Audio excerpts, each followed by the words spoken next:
we've had, we'll take this. Yeah, no question. Certainly rain is on the mind of many people out there because this forecast is good for the golfers, but it's bad for the grass.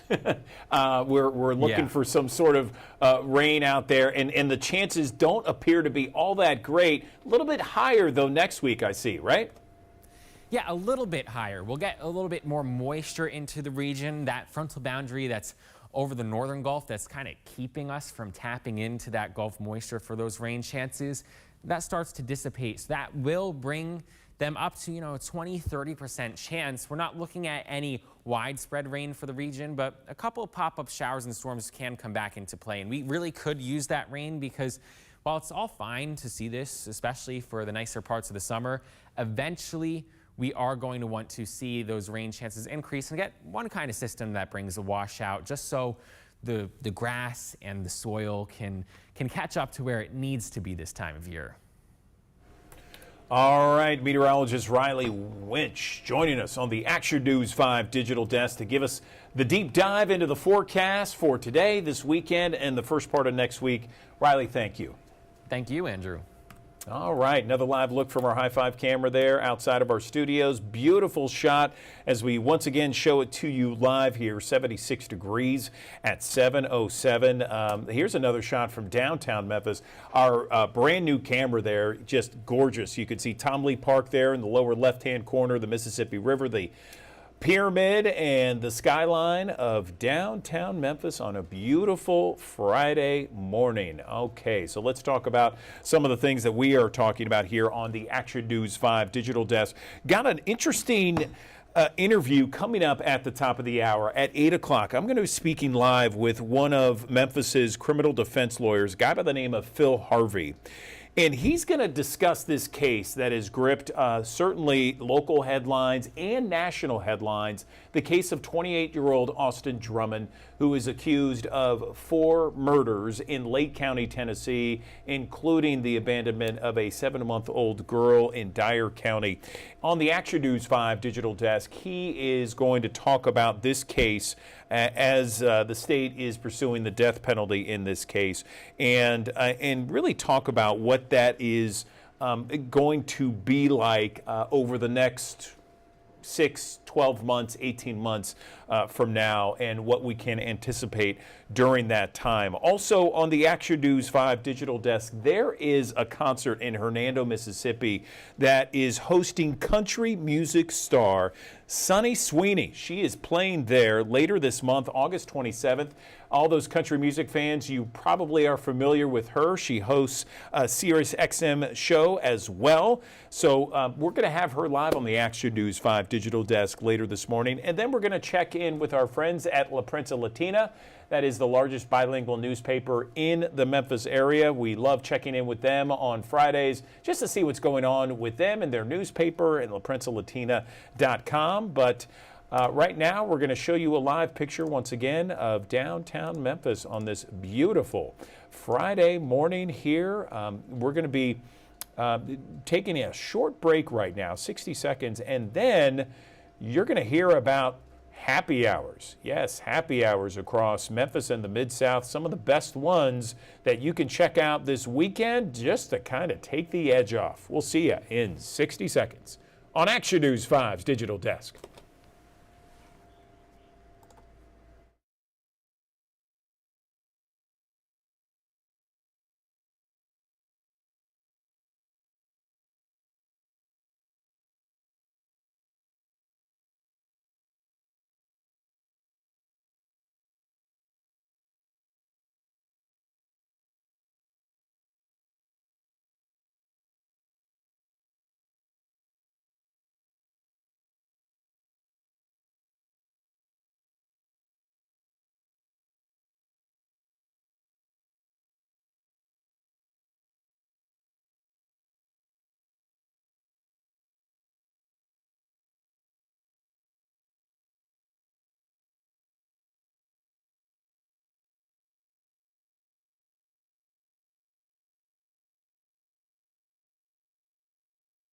To the Action News 5 digital desk. If you're new to Memphis, if you've been in Memphis several years, perhaps you're a lifelong Memphian. You're always looking for things to do, places to go, things to see, that sort of thing.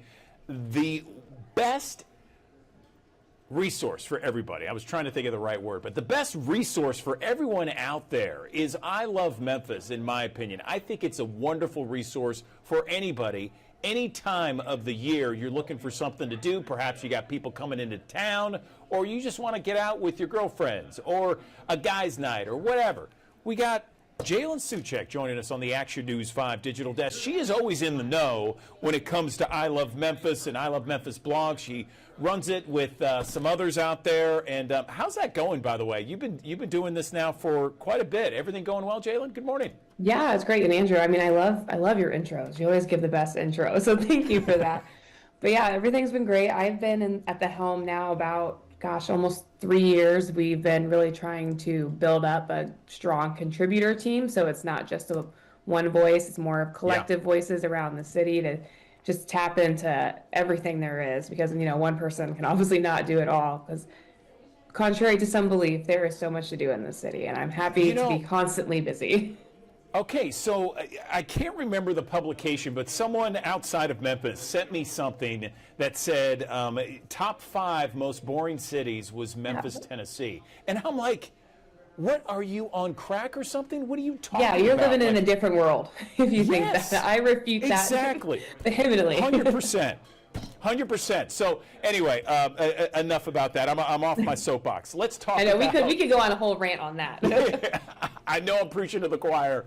So Jalen, let's talk about these happy hours that I understand are bigger and better than ever these days, right? Oh yeah, I mean, in restaurants, you know, we know it's hard, so they have to be a little more competitive. So we always have a happy hours guide to deals. Blog. We just recently updated it because, like the Memphis weather, happy hour deals change quickly. So I say this all with preface that, you know, call ahead if you want to confirm it, or look on their socials just to make sure that it's still accurate. Because again, it can change. You know, they might have new offerings or different days, different hours. This is why we have to routinely update this guide. But I had to ask you, Andrew, do you have a favorite happy hour around the city? I wish I did. I think I might need to. Give me some We'll points. find you one by the end of this. Okay, awesome. Thank you.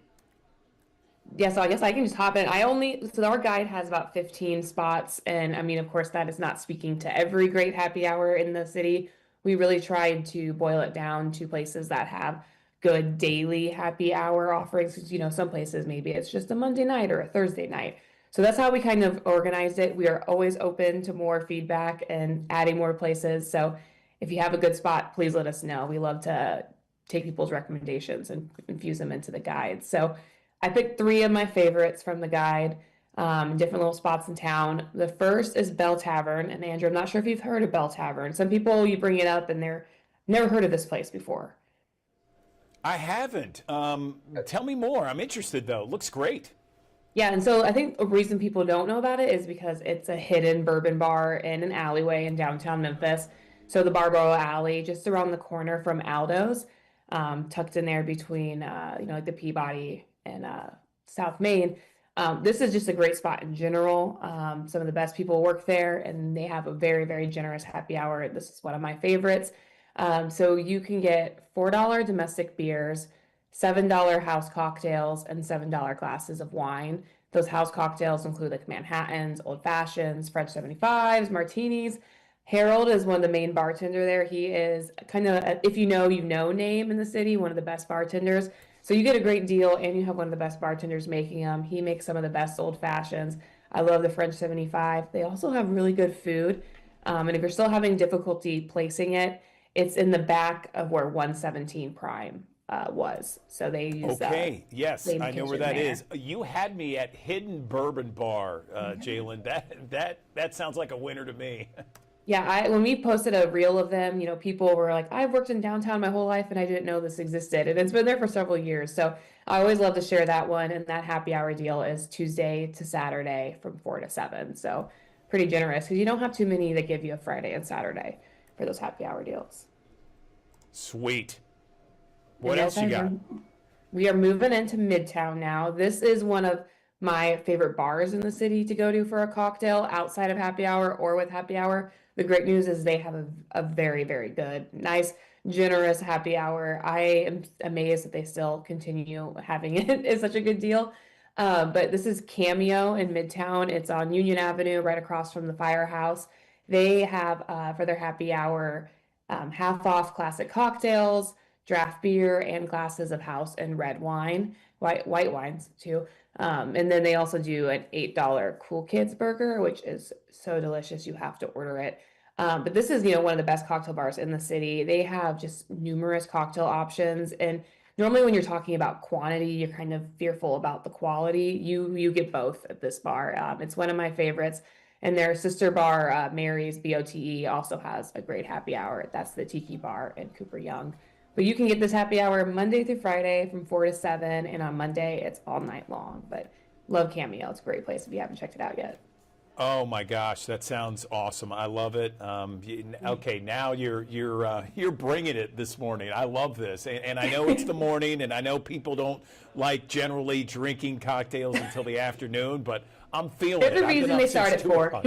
Yes, and I've been up since 2 o'clock. Just saying. Oh, hey, I used to do those days too, and I got to give you props. It's hard being up that early, and your happy hour starts probably more about noon. Yeah, or before, but don't tell anybody. Anyway, go ahead. So my third favorite place, and I feel like this is the place where people are like, no, do not tell people about this. We don't want more people coming. It is Swamp Bar in Overton Square. This is one of my favorite spots in the city too, for food, drinks. Kelly English spot right next to Second Line. Their happy hour it's just like unbelievably cheap. They have $2 High Lifes, $3 Stellas, $4 House Highballs, $5 margaritas, which are really good, $5 Anandas, which is Wiseacres IPA, and $6 house wine. And they do that from Wednesday to Sunday from 5 to 7 p.m. So you have the whole weekend in there. And that's just the days they're open. So that's why it starts on Wednesday. So every day they're open, 5 to 7. Really cool vibes, just one of the best spots. And I know I'm going to hear grumbles of, why'd you have to tell people about it? And you said on the I Love Memphis blog, you have like 15 listed, right? Yep, if you go to our ilovememphisblog.com right now on our homepage, it's one of our feature stories. You can click on it and you can go through all 15 spots, maybe recommend a spot of your own, and you can check out all those deals. I mean, I don't have to put teasers, like Laughlin's on there. They have a great happy hour, so I'm going to leave that as a little teaser to get people to go to it. Perfect. All right, Jalen Suchek, really appreciate every time you come on the I Love Memphis blog or come on the digital desk to talk about the blog. Always good info, chock full for everybody to see, no matter where you live. We appreciate your time as always. Thank you. Thanks, Andrew, and I hope to see you at a happy hour soon. Oh, heck yeah. I definitely will, for sure. I mean, Hidden Bourbon Bar, the Swamp Bar, Cameo, I'm there. Thank you. All right. Thanks, Andrew. All right, take care.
News 5 Digital Desk. I have an incredible, I got to tell you something that's happening. We know that the football season's rapidly approaching. We got the NFL, we got the college football season. A lot of people anticipating that, but locally here in Memphis and the Mid-South, high school football is a big deal. We know that, okay? And this morning on the Action News 5 Digital Desk, I want to tell somebody about our local high school football season.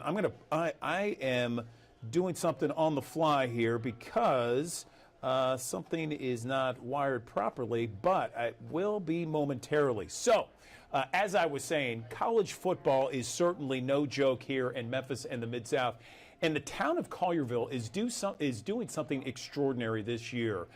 It's almost like a college game day that they are experiencing August 23rd for the first home football game. They're going to have all kinds of fans. They're going to have tailgating, lots of entertainment on a stage. And joining me now to talk about the fanfare and this experience called the Collierville's Big Saturday Kickoff, Greg Hollenbeck, the president of the Collierville High School Football Booster Club, joining me on the Action News 5 digital desk. So, Greg, tell me about this. How did this idea, first off, come about? It sounds amazing. Good morning. Good morning, Andrew. Yeah, it's actually very exciting. And how it came about really is just because we're trying to think of a way to make Collierville more with that college football atmosphere like you were talking about. And so we said, well, we got to move a game to a Saturday because Friday night is really hard for people to tailgate, getting off work and all that stuff. But a Saturday, we could do it. The problem is, as you said, college football is huge in the South, and we conflict with that. Everybody wants to stay home and watch their college teams. So this game will actually be the Saturday before college football season starts. So we're expecting a huge crowd. We want everybody out there. We're going to have a live broadcast on YouTube, kind of like that game day atmosphere. And also we're going to have live music coming in from Nashville on a big stage. We'll have a kids zone with bounce houses and lots of food trucks. We're going to have fireworks. It's going to be fun for every family member. And we want the whole town of Collierville there and anybody that wants to come out and see what Collierville football is about. I love it, Greg. I love it. And so, I was just showing the flyer with this here, and it looks amazing. So you have everything right here on this flyer. I mean, this is Collierville versus East Nashville. This is Saturday, August 23rd, high noon there, and food trucks, games for everybody, live performances, the Dragon Walk with the team, and the big game. I mean, this is modeled after, a big noon kickoff or college game day, something to that effect, isn't it? Yeah, something to that effect. We can't exactly call it what they call it, but we love the atmosphere of both the shows, and that's what we want to do. And like we said, making it that college atmosphere, not just for the fans, but also these players. A lot of these players, most high school players aren't going to go play college football, so this is their chance to experience what it's like to be in that college environment. More and more you see the college game becoming more like the pros, and you see the high school game becoming more like a college. And here we are tailgating, having this kind of pregame fun and live music, entertainment on a stage.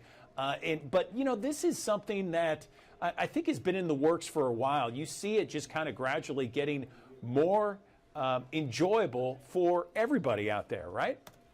Yes, and we try to be innovative from the beginning with just how we add our intro when the team comes out with fireworks and the smoke, and sometimes we go lights out with our hype video on the Jumbotron. All that is college atmosphere, and we want to show. So, like I said, the team's coming in from Nashville. Let's show Nashville and the rest of the state of Tennessee how we do football in West Tennessee. I love it. I love it. And so this is a picture right here of this is explain what this is to our viewers. This is them coming out of the tunnel, the team, right? Yeah. So that's them as we run out, to music, and we have the cryo smoke shooting out as they run out, and fireworks shooting up in the air as they run out. And like we said, this is the same stuff you'll see at University of Memphis, at Ole Miss, at Mississippi State. And we're trying to put that environment right here in high school football. Sounds fantastic. So, again, this is Saturday, August 23rd. Noon is the time on the schedule. What time is the actual game? The actual game's at 6 o'clock. And obviously, the whole day is going to be huge. But we want people to come to the game, too. That's the main thing. We're going to have a really good team this year. We got a heavy senior class. We're loaded with talent on offense and defense. Joe Riccone, the head coach, has been there a while. This is where he played high school football, and he's got this team in a good place. I was at practice yesterday. They're looking really good. We look fast, and so we're hoping to make a good run in the state this year. Fantastic, Greg. This sounds fantastic. And again, this is open to everybody in the town of Collierville and beyond. Anything else you want to mention before we let you go? Yes. Did you? Nothing really. Did you Just catch that? please come out and enjoy it. And like you said, I'm sorry. Go ahead. No, I was just going to say anything else before we let you go, Greg. Oh yeah. So I'll just say, like you said, everybody's welcome to come out. We want to show you what Collierville football is about and how we're doing football in West Tennessee, and what a good program Coach Ricconi's putting together there. So come out. It's going to be lots of fun for the kids, the whole family, and to watch some really good high school football. Fantastic. All right. Greg Hollenbach, the president of the Collierville High School Football Booster Club, joining us on the Action News 5 digital desk, talking about big Saturday kickoff in the town of Collierville, August 23rd. Festivities begin at noon with the game at 6 o'clock. Greg, thank you so much for coming on, and good luck on an amazing season ahead. We appreciate it. Thanks for having me, Andrew. We'll see you Saturday, August 23rd.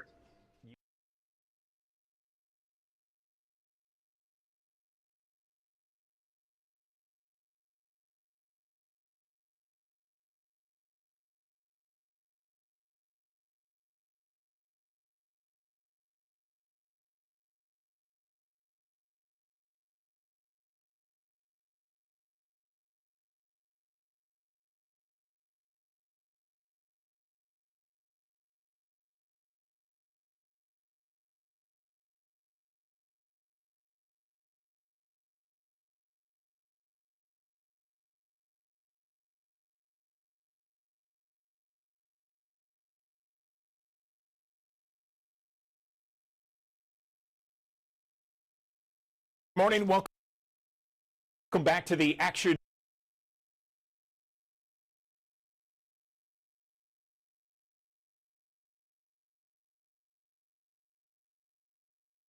Morning. Welcome back to the Action News 5 digital desk. We've been talking a lot about that traffic accident. We'll continue to follow that here on the digital desk. But right now, I want to talk about Healthier 901 Fest. This is coming back once again to Shelby Farms Park at the end of the month, August 30th. And joining me now to talk more about it is our friend Michael Ugwicki, the CEO of Methodist Le Bonheur Healthcare, joining us on the digital desk. Michael, good morning to you. First off, tell us about Healthier 901 Fest. I know a lot of people were there last year. This is the third annual, but some people might not have heard about this and some of the main topics, the main reasons why you guys are doing this. Good morning to you. Tell us about it. Good morning, Andrew. It's always good to see you, and thanks for having me this morning. Yes, I am really excited about the Healthier 901 Fest coming up August 30th. As you said, this is our third year of this event. By the way, it is free, plenty of parking spaces there, and it's weekend before Labor holiday. So I want to encourage everyone to come and participate as part of this festival. It is the one festival that is dedicated to just health and health alone. So the vendors, the events, activities all around that day start from 10 a.m. to 2 p.m. will be all dedicated to health.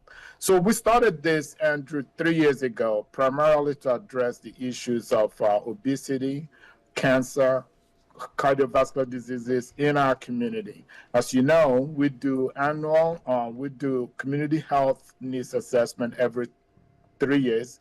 The last one we did actually showed that we were one of the cities or one of the towns in our country that have high incidence of obesity, heart disease, and cancer. So we wanted to address it at the root cause, which is really trying to watch what we eat and exercise more. I know it's hard, it's not easy, but this is one way to really make it fun.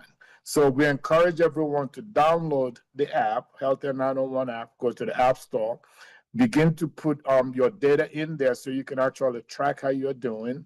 We send them feedbacks to provide you additional information on what to do to continue to stay healthy.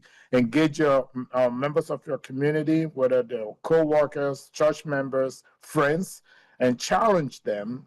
I am really excited about this event coming up, Andrew. We have seen some progress. Over 13,000 members of our community have signed up on the app. In fact, we've seen almost 277 million calories burned over the 2-3 years that we've been doing this. And people have walked over 1 million miles, in addition to really taking more than 2 billion steps. So these are all, improvements in people's health, and that's what this is about. Again, we couldn't do this without the partnerships, as you well know. You guys are our first partner in this. I appreciate that, and I want to thank you guys for that. Kroger, Nike, as well as Cigna are all our partners, including YMCA. So really excited about this. Yeah, no question. And just for everyone's familiar, once again, I want to reiterate, Michael, what you mentioned earlier, and that this is Labor Day weekend, okay? So this is the Saturday before Labor Day, August 30th, from 10 to 2 at Shelby Farms Park. All kinds of fun things to do there, fitness, food, music, giveaways, that sort of thing. And it's, as you mentioned, it's completely free. So do people need to sign up to register? How is it going to work? So show up, bring your family members, come on, come one, come all, as they say, bring your dog if you can. This is a fun-filled event. There is no registration required. We just want people to come out, socialize, meet their neighbors and friends, and talk about how they can work together to get healthier. That's what this is about. So it is powered by Methodist because we truly believe in improving every life that we touch. And that's one of the ways that we get out in the community to help our community members stay healthier. Fantastic, Michael. And I know that this was started with the goal in mind to have Memphis and the Mid-South collectively lose 1 million pounds. How are we in reaching that goal? It is, we're not there yet, of course. When we set that goal for 1 million pounds lost 3 years ago, we knew that it was a very tough goal, but you got to start somewhere. I think a wise person once said, a journey of 1,000 miles starts with one single step. So we put that goal out there to encourage people to really reach deep and work harder so we can get down to a healthier community. So it's a journey. It's not a destination. So we know that, and we're excited that our members of our community are rising to that occasion. All right, Michael Ugwicki joining us on the Action News 5 Digital Desk to talk about Healthier 901 Fest at Shelby Farms Park, Saturday, August 30th from 10 to 2, completely free. Lots of fun, lots of fitness, food, and great times for the whole family. We appreciate your time, Michael. Thank you. Thank you, Andrew. Looking forward to seeing you there. Oh, absolutely. Thank you.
Good morning. Welcome back to the Action News 5 Digital Desk. I am so proud about our next guest joining us on the Digital Desk.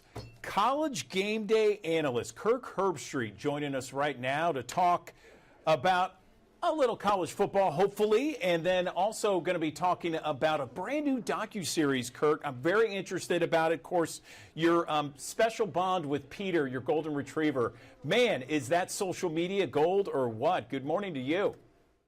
Good morning, Andrew. How are you? I am doing great. First off, let's talk a little bit about this docuseries you got up. Tell us where we can watch it. What's it about? Well, it's called Fueled By. It is a docuseries about myself, and you'll also have a chance to get to know three elite athletes: George Kittle of the San Francisco 49ers, Rose Lavelle, who plays on the U.S. women's national team, and Sophia Wilson, who also plays on the U.S. team. Just a relationship that, me and my dogs, I have 4 dogs total. That's Peter coming down the hill there. That's my youngest, Bo, with the tennis ball in his mouth. They're a big part of my life. I treat them like family members. But you also have a chance to learn about George Kittle, not only the athlete, but the dog owner, why he loves his 2 dogs so much, Rose Lavelle and her dog. So it was a lot of fun to get to know these folks, not only as great athletes, but also, again, as people who love their dogs and look forward to getting back home and seeing those big smiles and just enjoying that relationship. And where can we see this and what time? Yeah, if starting really today throughout the rest of the summer and into the fall, if you go on YouTube and search Pro Plan, you will see these videos. There'll be a new one that pops up every week. And hopefully people will enjoy this journey that we were on. Like I said, the dogs have always been a big passion of mine. And now that I'm able to travel with Peter, I don't know if I'll take Bo, my youngest, or Mitch out this year with me, but having them on the road with me, it's been a real game changer for me. And I know talking with these 3 athletes and so many people really around the country, we all seem to be able to relate to having that bond and that love that we have for our dogs. And so I feel like our responsibility as receiving that love is taking care of our dogs the best we can. And Pro Plan has been a big part of that for me. Fantastic, Kirk. I want to talk a little bit about college football. Of course, you guys were here in 2019, College Game Day on Beale Street. I remember you remarking that was one of your top 3 favorite spots in your entire tenure on College Football Game Day. Can you talk a little bit about that experience and then your thoughts on the upcoming season for the University of Memphis and Ole Miss, which is right down the road in Oxford? Yeah, we did have an incredible stop. It's so many times we go to the traditional powers, Alabama, Ohio State, Georgia, year in and year out. And once in a while, we're able to go to a Memphis and having the set location right there in downtown, like you said, at Beale Street, just the scene that we had, no matter which direction you looked, it was just thousands and thousands of people. We had a lot of fun celebrating Memphis football. The game against SMU that night ended up being a great game. That's one of those programs, it seems like the rich get richer and the bigger programs get bigger. Memphis doing a heck of a job of developing their program. It's very, very challenging when you have a good player at that level in the new world that we live in. A lot of times those players are getting taken away. So puts extra pressure on the Memphis type of programs, but I feel like they're doing a really good job there. And Ole Miss with Lane Kiffin, of course, another program that is so close every single year, it seems like, to knocking that door down and getting into the postseason. He always seems to give his team a chance, always finds a great quarterback, develops great skill around him, and hopefully this year they're able to stay healthy and hopefully make a great run in the SEC this year.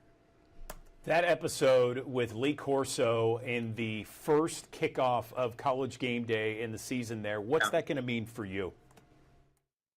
It'll be, we're going to try to make it a celebration because that's what it needs to be. But it's, he'll turn 90 years old August 7th. It'll be his last show. He's retiring, so it'll be his last show August 30th. I was just with him at the ESPYs in LA. We celebrated him there. We're going to celebrate him on August 30th. The first headgear he ever put on was in 1996. It was about my 4th or 5th show that I ever did with him. he asked my wife, who was a former cheerleader, if she could get the Brutus headgear that he wanted to put on. She was met with some hesitation and some reservations. They finally gave in, and he put the Brutus headgear on, and he did it for the last 29 years. And this will be his last headgear that he puts on. And it's pretty fitting that it's back in Columbus where that tradition started. Hopefully he doesn't put Bevo on. Hopefully he'll put Brutus on. But we'll have a lot of fun. It's going to be a sad day, obviously. Very sentimental. He's like a second father to me. Really, really strong bond and relationship. Somebody I care deeply about. And we're going to try to stay in that celebratory mood. But of course, there'll be some tears shed that day for sure. Let me ask you final question about Ole Miss. Lane Kiffin, your thoughts on the SEC this year? I feel that the SEC is always going to be a wide open conference. With the additions of Texas and Oklahoma, it only has gotten that much deeper. Lane Kiffin has become a very consistent brand, not just with the personality, but with the quarterback play, with the athletic ability that he puts on the field every single year in this portal era. He's able to tap into that and take advantage of it. I'd expect this year to be no different. If he gets good quarterback play, consistent quarterback play, you got to feel that Ole Miss will be right there, and it'll come down to a game or two on whether or not they're able to make it to Atlanta to the SEC title, or maybe make it into the postseason, get to the playoff. I think they've become that kind of brand and with that kind of consistency. So we look forward to seeing what they can do this year. I'm a Florida grad, Kirk. I remember watching you on College Game Day in the crowd back in the day. Where do you think Florida is going to be? Man, I think you got one of the best quarterbacks in the country if he can stay healthy. I think DJ Lagway has a real shot this year to have a great year. I thought Florida last year, their head coach, Billy Napier, went into the year, as you know, being a Gator, on the hot seat, and then they started off about as badly as they could. I thought he would have really lost the team, but to their credit, man, they really fought back, had some great wins, and that gives me a lot of hope for this year that they've got the right culture, and if their quarterback's healthy, why not? I'd love to see the Gators get back to being a big-time threat in the SEC, and if Lagway lives up to what I think he could do, they very easily could do that. Final question before we let you go. A surprise team that no one's talking about that you think will have a great year?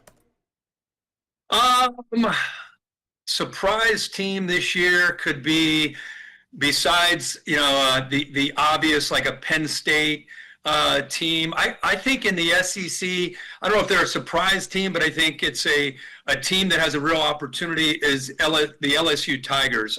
They open up with Clemson this year, and I think both of those teams aren't necessarily surprise teams, but I think they both have a chance, whoever wins that game, to really make a run this year. LSU with Brian Kelly, I think, has been close, but they've not been able to get over the hump.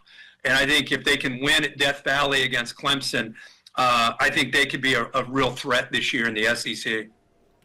Kirk Herbstreit, really appreciate you chopping it up with me about College Game Day, college football season. I love it. I'm already excited for it. I'm jonesing for it right now. Congratulations on your docuseries, and we appreciate your time on the Digital Desk. Thank you. You got it, man. Thanks for having us. Really appreciate it. You got it. All right.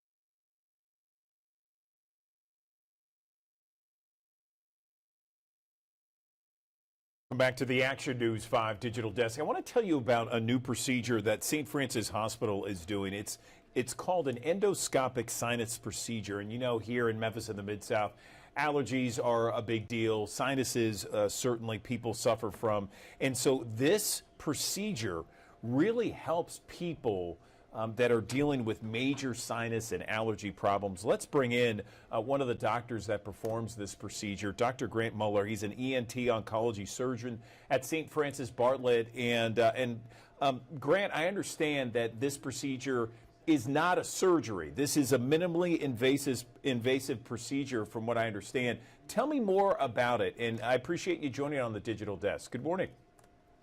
Hi, good morning, Andrew. So yes, so this is a surgery that's primarily offered at St. Francis Bartlett. I am a head and neck cancer surgeon that's employed through the West Cancer Center, but and operating out of St. Francis Bartlett. And so this is a surgery, and like you said, it is minimally invasive. Everything is done through the nose. There's no cuts on the outside of the face or anything, and I use very high-powered, high magnification endoscopes to go through and open up the sinuses to treat sinus disease. But while we've been doing sinus surgery for many years, the thing that we're offering now is something called sinus navigation that I use in the operating room. And so what happens is I'm able to get a very high resolution CAT scan of the sinuses.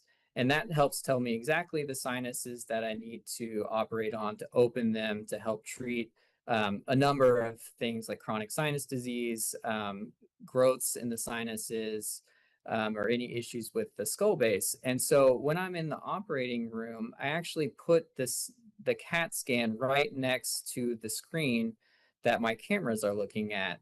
And in real time, my instruments are tracking across the CAT scan to show me exactly where I am. And in doing so, I'm able to improve my visualization. I'm able to see behind areas of bone or tissue that I wouldn't normally be able to see behind with my camera. It keeps me safe. It keeps me away from the really critical structures that are in the area, such as the eye, such as the base of the skull where the brain is, the carotid artery, the main artery that supplies the brain, and helps me ensure that I'm clearing out all the areas of the disease effectively, really to give the patients the best outcome afterwards. My understanding, Grant, is that you kind of use GPS technology for this. Tell me a little bit about that, and what kind of patient is the kind of patient that would be suitable for this type of procedure? Yeah, absolutely. GPS is a great analogy because like like you're driving down to the beach or something, you're watching your little blue dot go on the map and track yourself. My instruments are being tracked along the CT scan, so I know exactly where I am at all times. The sinus registers within a millimeter of where I am, so there's very little room for discrepancy. So it really does keep you safe, and the data and the literature really supports that. As far as the patient that is perfect for the surgery, overall, the main type of people are patients that have chronic sinus disease, which, as you kind of alluded to, is a real issue down here in the Mid-South with all of the pollen and allergies that we experience.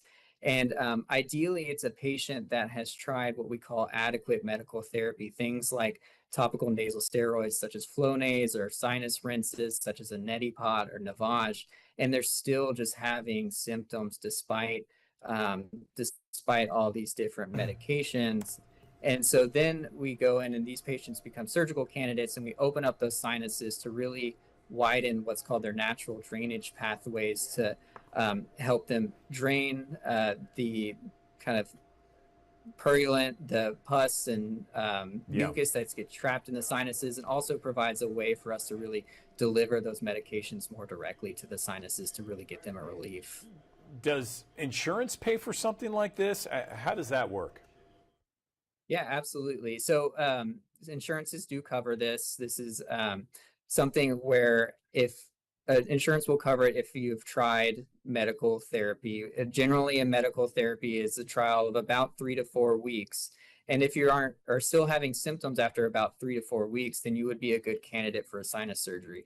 It's really an incentive for insurances to pay for this, because chronic sinus disease is such a burden on the healthcare system. There's about $60 billion annually spent on chronic sinus disease. Wow. And so it really does fill up our urgent cares, our emergency rooms, and patients that actually do have surgery sooner have less healthcare utilization. They're having less prescriptions. They're having less procedures overall. So it is actually within their financial interest as well to cover this. So if someone's interested in this, because it sounds interesting, it sounds new, cutting edge, groundbreaking, Grant, how do people find out more about this? Yeah, absolutely. Like I said, I'm employed primarily through the West Cancer Center. Much of my interest is in head and neck cancer surgery and reconstructive surgery, but I am an ear, nose, and throat doctor by training. And so I do general ear, nose, and throat surgery as well. So if a patient is interested and wants to see me for a consultation, I am at the Wolf River campus for West Cancer Center twice a week, and I'm happy to see patients here. That can be scheduled through our website or by contacting the West Cancer Center. Okay, and if someone wants to know about this specific thing, can they go to St. Francis Bartlett or St. Francis's website? I mean, is there stuff online? Not that I'm aware of. So right now, this is something that we're still getting off the board. That is certainly something that we're working towards, is getting that information readily available to patients. There's, of course, an abundance of information available online as long as you're looking at the correct sources. But I'm also happy to talk to patients extensively about kind of the advantages of this type of surgery. Okay, great. Well, listen, Dr. Grant Muller, we really appreciate your time on the digital desk and this information about this new endoscopic sinus procedure. It sounds like it could give relief to so many Mid-Southerners out there. We appreciate your time. Thank you. Absolutely. Thank you, Andrew.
Happy Friday, friends. It's Taylor Tucker here at TPC Southwind for day 2 of the St. Jude FedEx Championship, and there's so much to see and so much to do. Gonna move out the way so you can get in on some of the action right now. I know tee-off time is at 8:30, but have some of the golfers here getting ready, working on that swing there. We have 69 golfers returning to the greens to battle it out for $3.6 million and a chance to advance in the championship. So if you want to make your way down here, here's what you should know.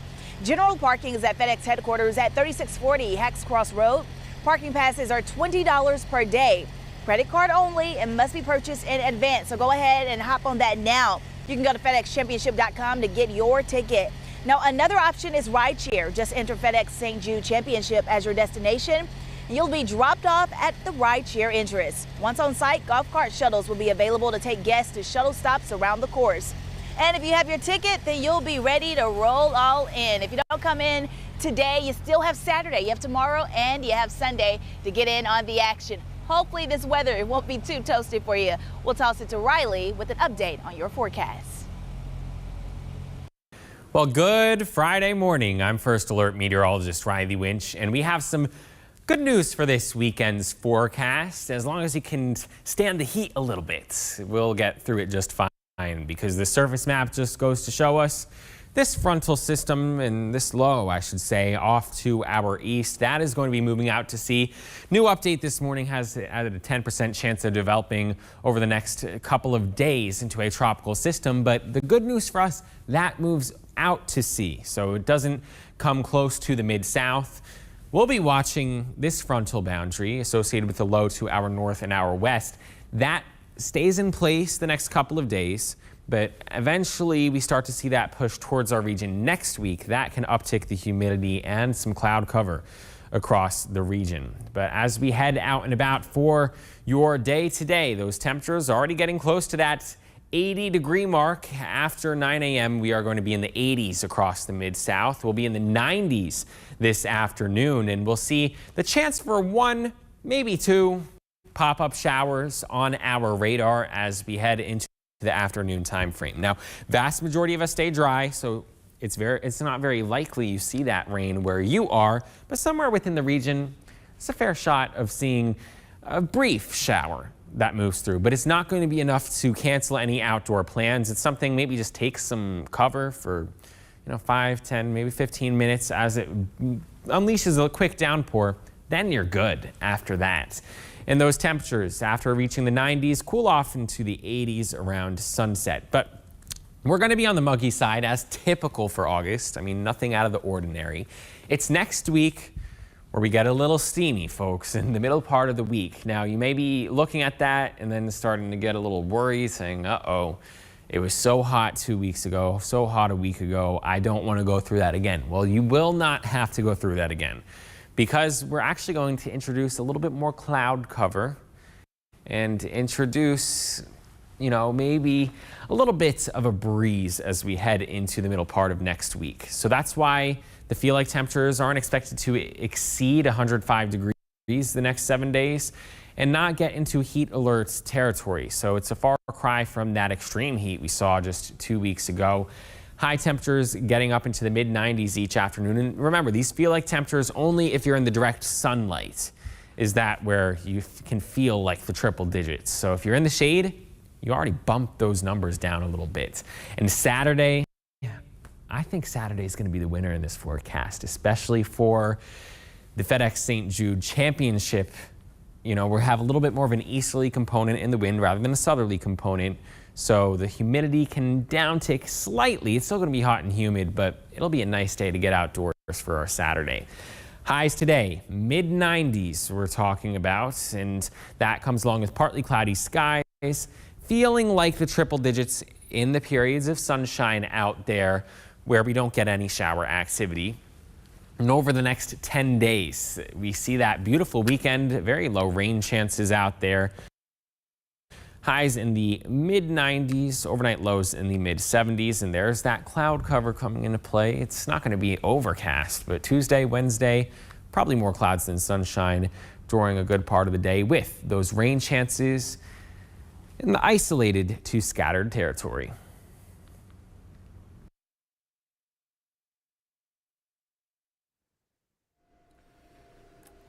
Phil, good morning. It's Andrew Douglas. How are you? Good morning. Doing well. How are you, Andrew? I'm doing well. We got about 45 seconds before we come to you. Just wanted to say hello. Your mic sounds great. Your camera looks good. We'll talk to you in a second, okay? Sounds good. Thanks, Andrew. Okay, thank you.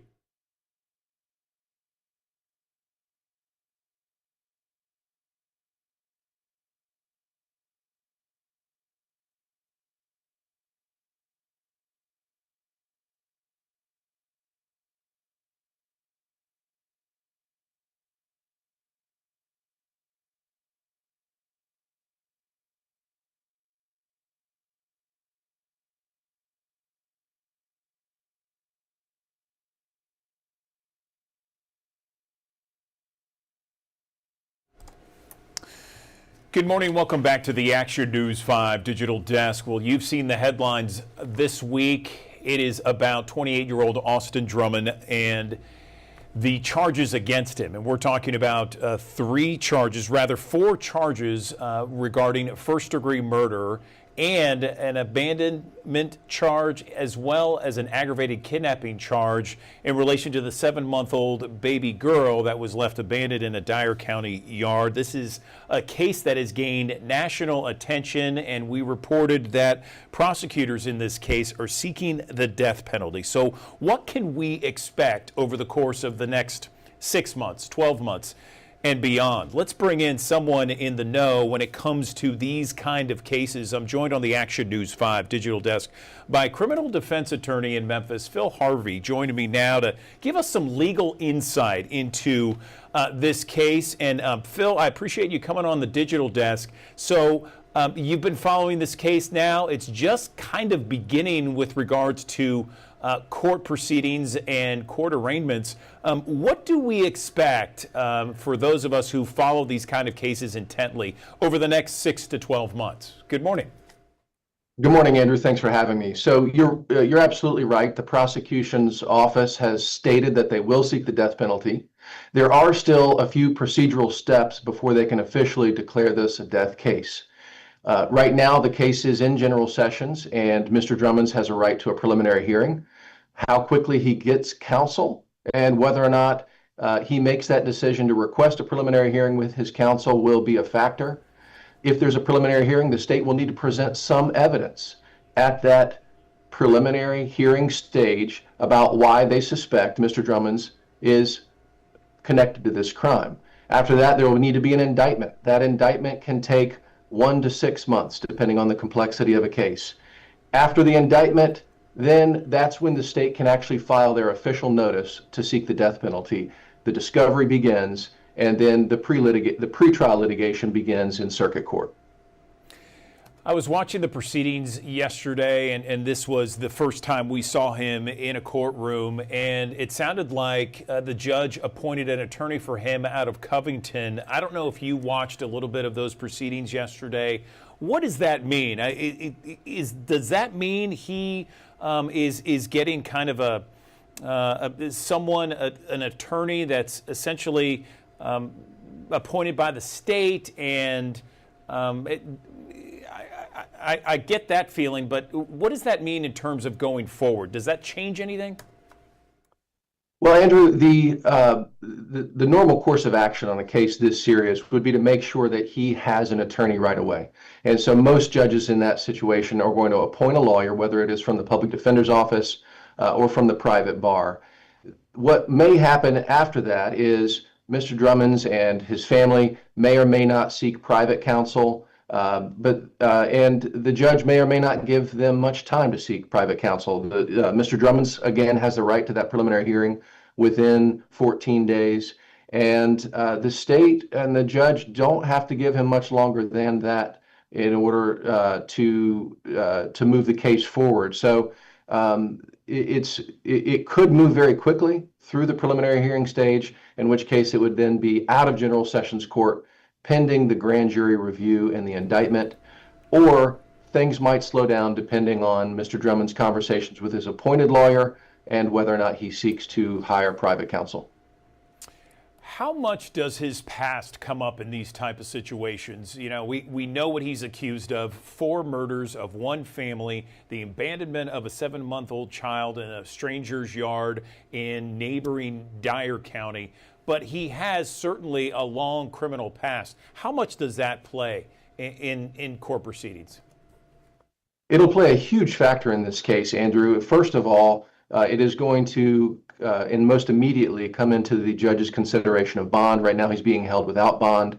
In Tennessee, he has a constitutional right to a bond, which is a little bit different in federal court. In federal court, they can have a detention order and hold someone indefinitely without any bond. In state court here in Tennessee, because that right to a bond is enshrined in the Tennessee Constitution, essentially judges will use high bond amounts as a proxy or a substitute for a detention order. And so that's the first stage, the first step in which his criminal history will come into effect. And in a death penalty case, his criminal history will have a huge role in basically virtually every step of the proceedings.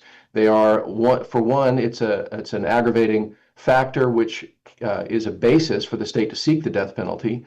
And two, I think, especially considering that he was tried as an adult or transferred as an adult for his 2013 Circle K robbery and convicted of an adult crime as a teenager, that's going to play into the arguments of both the prosecution and the defense. The prosecution arguing that he deserves to die, and the defense arguing essentially, we don't deserve to kill him, that we've failed him as a society. So I was just going to ask the death penalty and the reasons behind the prosecution seeking the death penalty. Is it one of those things because he's accused of killing 4 family members, or is it a culmination of, as you just mentioned, crimes that's plagued his life throughout his lifetime, I guess you could say, and these charges that he's currently facing? Both can be both and either. And so the way the statute for the death penalty works in Tennessee, the state has to prove at least one aggravating factor. The aggravating factor can be his criminal history. It can also be the heinousness of the current crime. And I would imagine that the Office for the Prosecutor is going to mention both, as well as any others they can find when they go to file that notice.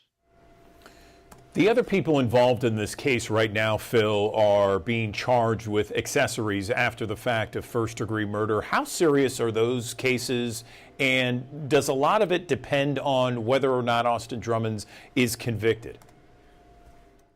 A lot of it does depend on whether or not he's convicted. Typically, what you will see is the state will hold those cases as for one, they may speak to these other co-defendants' attorneys to see if they want to cooperate against Mr. Drummond's, and so if they signal their willingness to cooperate, then their cases may just be held open until his case is resolved. If none of them cooperate, it's potentially the kind of situation where the prosecutor may even decide to go to trial on their cases first, sometimes because they want to. And there's so many. It's hard to answer that question succinctly because there are so many different variables at play in which cases the prosecution decides to try first, which cases they're able to get ready for trial first. Typically, it takes a lot longer to get a capital death penalty case ready for trial. And who's cooperating, who's not cooperating, what is the overall defense strategy. But I do expect we will see these other cases for these co-defendants factor into a lot of the consideration as we move forward over the next 12 to 18 months. Final question, Phil. Over the next 12 to 18 months, is that the kind of tenure we're expecting here? Is it going to be perhaps longer than that, 2 years? Could it be shorter than that? What's your best estimate? My best guess in Lake County would be 12 to 18 months. However, as I mentioned, there's just a lot more that goes into a death penalty case. It could easily take longer. I would expect a case like this to take longer than 18 months in a jurisdiction with a higher volume of cases like Memphis, Shelby County. Lake County, like many of the rural counties, tends to move faster, but it's going to be very difficult, I think, for the state to get this ready and tried within 12 months.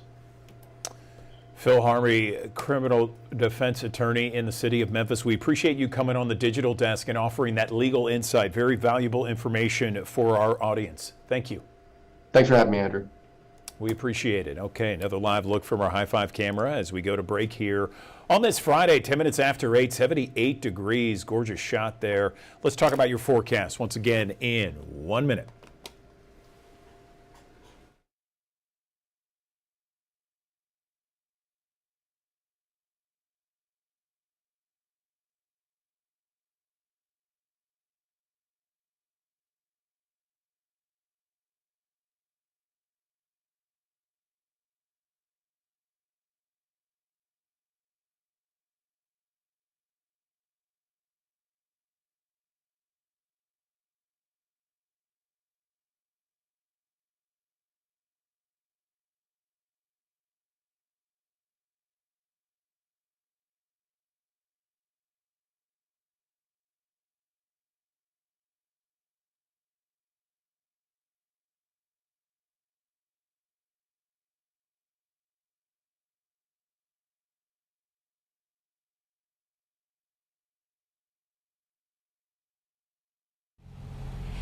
Happy Friday, friends. It's Taylor Tucker here at TPC Southwind for day 2 of the St. Jude FedEx Championship, and there's so much to see and so much to do. Gonna move out the way so you can get in on some of the action right now. I know tee-off time is at 8:30, but I have some of the golfers here getting ready, working on that swing there. We have 69 golfers returning to the greens to battle it out for $3.6 million and a chance to advance in the championship. So if you want to make your way down here, here's what you should know. General parking is at FedEx headquarters at 3640 Hacks Cross Road. Parking passes are $20 per day. Credit card only and must be purchased in advance. So go ahead and hop on that now. You can go to FedExChampionship.com to get your ticket. Now, another option is rideshare. Just enter FedEx St. Jude Championship as your destination, and you'll be dropped off at the rideshare entrance. Once on site, golf cart shuttles will be available to take guests to shuttle stops around the course. And if you have your ticket, then you'll be ready to roll all in. If you don't come in today, you still have Saturday, you have tomorrow, and you have Sunday to get in on the action. Hopefully this weather won't be too toasty for you. We'll toss it to Riley with an update on your forecast. Well, good Friday morning. I'm First Alert meteorologist Riley Winch, and we have some good news for this weekend's forecast. As long as you can stand the heat a little bit, we'll get through it just fine, because the surface map just goes to show us this frontal system, and this low, I should say, off to our east, that is going to be moving out to sea. New update this morning has added a 10% chance of developing over the next couple of days into a tropical system. But the good news for us, that moves out to sea, so it doesn't come close to the mid-south. We'll be watching this frontal boundary associated with the low to our north and our west. That stays in place the next couple of days, but eventually we start to see that push towards our region next week. That can uptick the humidity and some cloud cover across the region. But as we head out and about for your day today, those temperatures are already getting close to that 80-degree mark. After 9 a.m., we are going to be in the 80s across the mid-south. We'll be in the 90s this afternoon, and we'll see the chance for 1, maybe 2 pop-up showers on our radar as we head into the afternoon time frame. Now, vast majority of us stay dry, so it's not very likely you see that rain where you are, but somewhere within the region, it's a fair shot of seeing a brief shower that moves through, but it's not going to be enough to cancel any outdoor plans. It's something maybe just take some cover for 5, 10, maybe 15 minutes as it unleashes a quick downpour. Then you're good after that. And those temperatures, after reaching the 90s, cool off into the 80s around sunset. But we're going to be on the muggy side, as typical for August. I mean, nothing out of the ordinary. It's next week where we get a little steamy, folks, in the middle part of the week. Now, you may be looking at that and then starting to get a little worried, saying, uh-oh, it was so hot 2 weeks ago, so hot a week ago, I don't want to go through that again. Well, you will not have to go through that again, because we're actually going to introduce a little bit more cloud cover and introduce, maybe a little bit of a breeze as we head into the middle part of next week. So that's why the feel-like temperatures aren't expected to exceed 105 degrees the next 7 days and not get into heat alert territory. So it's a far cry from that extreme heat we saw just 2 weeks ago.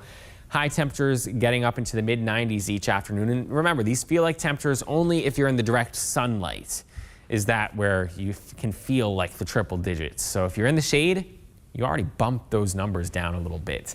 And Saturday, I think Saturday is going to be the winner in this forecast, especially for the FedEx St. Jude Championship. We have a little bit more of an easterly component in the wind rather than a southerly component. So the humidity can downtick slightly. It's still going to be hot and humid, but it'll be a nice day to get outdoors for our Saturday. Highs today, mid-90s we're talking about, and that comes along with partly cloudy skies, feeling like the triple digits in the periods of sunshine out there where we don't get any shower activity. And over the next 10 days, we see that beautiful weekend, very low rain chances out there. Highs in the mid-90s, overnight lows in the mid-70s, and there's that cloud cover coming into play. It's not going to be overcast, but Tuesday, Wednesday, probably more clouds than sunshine during a good part of the day, with those rain chances in the isolated to scattered territory. Happy Friday, friends. Well, good Friday morning. I'm First Alert meteorologist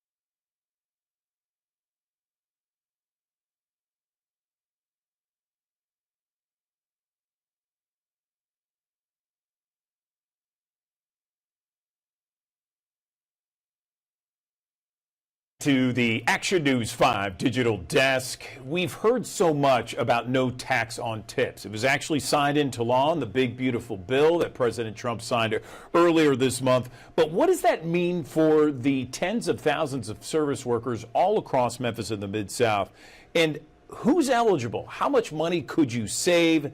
And how do you keep track of it all? Well, these are all great questions, and I'm happy to be joined on the Action News 5 digital desk by Memphis employment attorney Alan Crone joining us once again. So, Alan, I know that you probably get a lot of questions with regards to this issue. Where do we begin on this? What do you tell some of those clients, perhaps people who call you and ask, hey, does no tax on tips apply to me? Good morning. Good morning, Andrew. Thank you for having me on. I'm glad to be here. Yeah, let's get right to it. I mean, basically, no tax on tips applies to anybody who gets tipped, whether it's restaurant service workers, valets, anyone like that who receives tips. There's also no tax on overtime. So that's a big benefit for some of those same workers who work overtime, might be eligible for time and a half. There's no tax on that. Of course, that's a much larger universe of folks. So, the big, beautiful bill for working people was beautiful because this is going to save real working people money from taxes and hopefully will, now, you mentioned, keeping up with it. Now, you got to keep up with it in case you're ever audited because there is a cap on it. It's about $25,000 of tips. So you're taxed on things above that. But it is a good step forward for working class Americans, I think. Okay, good to know. And thank you for weighing in on that. I was going to ask about a cap. Is there a cap on something like this? And what do you recommend, Alan, as the best way to keep track of these tips and overtime as well? Well, we're all walking around with more computing power in our phones than that was used to send folks to the moon back in the 60s. So there are all kinds of apps out there where you can, log your tips at the end of your shift to keep track of it all so that when it's time to go to do your taxes, you can provide all of that to your tax preparer. Sometimes if you're paid by credit card, the company will give you, a record of that as well. And the last thing is it's old school, but there's nothing that replaces a good spiral bound notebook. You can get them in all kinds of sizes and just keep track of it that way. I would imagine, most of my clients who are restaurant workers, for example, they keep track of it pretty much as you go, and make sure you're keeping track of the tips that you keep. Some, in some situations you may, if you're a waiter or waitress, you may split your tips with the bus folks or, someone else in the facility. And so make sure you're only you're keeping track of all of that so that you don't, you're not getting taxed on money that you didn't actually receive because you paid it out to someone else. So let me ask you, you mentioned it just briefly. Is there a cap? Is $25,000 the cap on this? Yeah, yes, 25,000 is the cap. So anything above that, you'd be taxed on regularly. Okay, got it. And so essentially, you're saving an individual who's in the service industry, gets tips, whatnot. I mean, how much are they going to be able to save? Is it ballpark? Well, it depends on the tax bracket, but anywhere from a third to 25% of that 25,000. If you hit the top. Andrew, your producer, told me there would be no math, So I don't want to do that math in my head, on the fly. But someone can do that, and that's thousands of dollars. I mean, for most of my clients, $3,000, $4,000, $5,000 in savings is a huge amount, and so I think it's a great thing. Yes, and you mentioned, and I just want to reiterate, this is anyone who gets tipped or anyone who receives some sort of tip, overtime, that sort of thing, is eligible. It doesn't have to be a certain, waitress, server, host, that sort of thing, right? Well, that's right. Mainly, I think we're looking at restaurant workers who are the most tipped, and they, I don't want to get off on a tangent, but there's also what we call the tip credit, which is a special wage and hour law for folks that are customarily tipped. And if a large part of your revenue or compensation is tip based, then this applies to you. And then if you're eligible for overtime, the overtime element of this applies to you as well. Anything else you want to mention before we let you go, Alan? This has all been very helpful for the thousands of people who watch us each and every morning. I would say this, that the tip credit, particularly for restaurant workers, is often abused. And so if you feel like if someone feels like they're sharing tips with people they shouldn't be sharing tips with, or you're not getting credit for all your tips, then you ought to go see the Department of Labor or an employment lawyer about that, because as people who are subject to it, and I'll tell other listeners and watchers too, most waiters and waitresses are paid $2.13 an hour plus tips. And so tip your waiters and waitresses. Over tip your waiters and waitresses if they do a good job, because that's where they're getting most of their compensation. And most people don't really know that. Great advice there from Memphis employment attorney Alan Crone on the Action News 5 digital desk. Alan, again, thanks for your time here. We appreciate all the knowledge. Thank you. It's my pleasure. Always glad to be on the program.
Good morning. Welcome back to the Action News 5 digital desk. We have got some alarming new health data out there that suggests that 9 out of 10 people have certain health risk factors and they don't know or realize that they have it. And we're talking about health conditions that can trigger everything from heart disease, kidney disease, diabetes, all at the same time. Let's talk to somebody who knows about what we're talking about here and some of the latest data that is pretty alarming from what I understand. I'm joined on the Action News 5 digital desk by Dr. Tiffany Powell-Wiley. She's a physician. She's also a researcher, joining us on the digital desk to talk about this new data. So Tiffany, tell us, where do we begin on this? Good morning. Hi, good morning, Andrew. So we want to make sure that people are aware of cardiovascular kidney metabolic syndrome, or CKM syndrome. And it's really about these interconnected diseases, things like diabetes and obesity, that put you at risk for heart disease and even kidney disease. And it's important to understand that all of these are interrelated, they're all interconnected, and one can put you at risk for the other, but also treatments that are out there can affect risk for each of those. And all of it affects heart health. So, okay, so cardiovascular kidney metabolic syndrome or disease. Explain what that is and maybe some warning signs that our audience would enjoy knowing. So it's important to know that that CKM syndrome really relates to the fact that conditions like heart disease and kidney disease can't be treated in isolation. These are things that affect each other. And really, we want to emphasize that your body is interconnected. And so when we think of talking to our doctors about risk factors for heart disease, we want to ask not only about our high cholesterol, our blood pressure, and how it relates to our risk for heart disease, but also what does our kidney health look like? And that because that's important to think about as a risk factor for heart disease. Yeah, I would think so. So this is something where a lot of people, we mentioned off the top that they don't even know that perhaps they are dealing with something that could really change the outcome of their lives, certainly their health. Can you explain a little bit more about what this data is saying and how people need to be more aware of what exactly is going on? Absolutely. So it's important to think, as you mentioned, that 9 out of 10 US adults have a risk factor for heart disease or kidney disease. Those are risk factors like obesity, diabetes, high cholesterol, high blood pressure. And so that's where it's important to know what those risk factors are, know your numbers, ask your physician about your numbers, but also understand that reversing and treating many of these risk factors can actually prevent not only heart disease, but also kidney disease. Okay, so I was just going to ask you, Tiffany. Let's talk about prevention. So if we have one of those, and people are, by the way, our thousands of people that are watching, everybody should be getting a physical yearly. And if you have one of these conditions, then what? So if you have one of these conditions, it's important to know what your numbers look like. Again, know what your blood pressure looks like, know what your cholesterol looks like, but also ask your doctor about treatments that are available, because many of the treatments that are available now for heart disease actually can treat things like kidney disease. And so making sure that you're on the right medications, but also making sure that you get the important physical activity and get the right diet for you. And so that's information that your doctor can help you provide and get the right information for you. Sure, absolutely. And so we know, diet and exercise very important when it comes to these kind of conditions. What else can we do to perhaps prevent or improve our health with regards to these specific issues? So the other important thing is to understand what our risks look like. And so we have new ways of measuring heart disease risk. And so one thing to ask your doctor is to use risk calculators that are now available that can try to account for all of the risk factors for, again, it's CKM syndrome, these interconnected risk factors, and start to understand what your long-term risks for heart disease look like. Okay, CKM syndrome. Tiffany, we appreciate your time on the digital desk. Thank you for illuminating us to these different conditions that in one way or another, they are all connected, and it's something that we need to be aware of. Thank you. Thank you so much.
Good morning. Welcome back to the Action News 5 Digital Desk. Leadership isn't just for top executives or for CEOs. It's for all of us. It's for those parents out there, neighbors, teachers, anyone trying to do the right thing each and every day. And on the Action News 5 Digital Desk, I'm happy to be joined by someone who's written a book about leadership. Lawrence Armstrong. He led a national architectural firm. He's authored a New York Times bestseller. It's called Layered Leadership. He's joining us now on the digital desk. Lawrence, good morning to you. Tell me about leadership, why you wrote this book, and how it's not for executives per se. It's for everybody. It's for anyone who wants to be a leader in their everyday life. Good morning. Good morning. Thanks so much for having me on. I wrote this book just for my own life experiences and all the mistakes I made. But I think that the idea really comes from building your whole brain, thinking of whole brain leadership, building out not only your strengths, but things that you in self-assessment know that are your weaknesses, and being curious about different. If you're an artist, being curious about math, and if you're the opposite way. And I found that, bringing your whole self to leadership makes you a better leader, helps you understand other people better. So tell me about that. What is layered leadership, and explain what that means to everyday people and everyday places. Yeah, thanks. Well, I'm an architect, so I see the world in layers. We put our drawings together in layers in terms of space and sound and light. And those things all sort of inspire the idea. It's kind of a concept that when you're inspired by something, whatever that may be, we all take inspirations and we gain energy from those things. And it's an opportunity to use those inspirations in a different way and apply them into your everyday life. In business, for example, we've turned many inspirations into business strategies that have separated us from our competition, helped build our employee, our people base, and their ambitions. And so that's kind of the idea. It's sort of a conceptual thing, but it's really worked fine. It worked really great for us. And so Gotcha. Wrote the book. So tell me maybe one or two simple habits that people can start today to just feel more grounded, more purposeful. Yeah, so I think that building yourself is sort of the first thing, the first step to all this thing. So whatever your weaknesses are. In my case, most of us have no time to work out or to eat right or to take their vitamins and take care of their own health.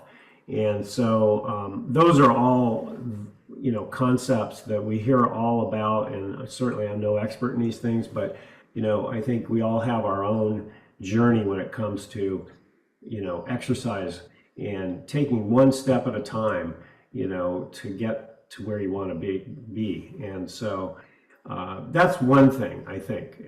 There's so many things, but I think taking care of yourself is, if you do that, you can be a much better leader. What about people that might feel stuck, might feel overwhelmed? There's so much stress going on these days.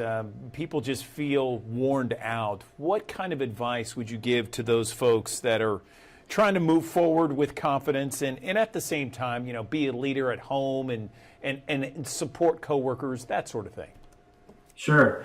Yeah, I've always found that sort of embracing an idea of a feeling of gratitude for the things you do have and the things you're great at, and then just sort of committing yourself to taking one step forward with something that you need to work on, whatever that might be.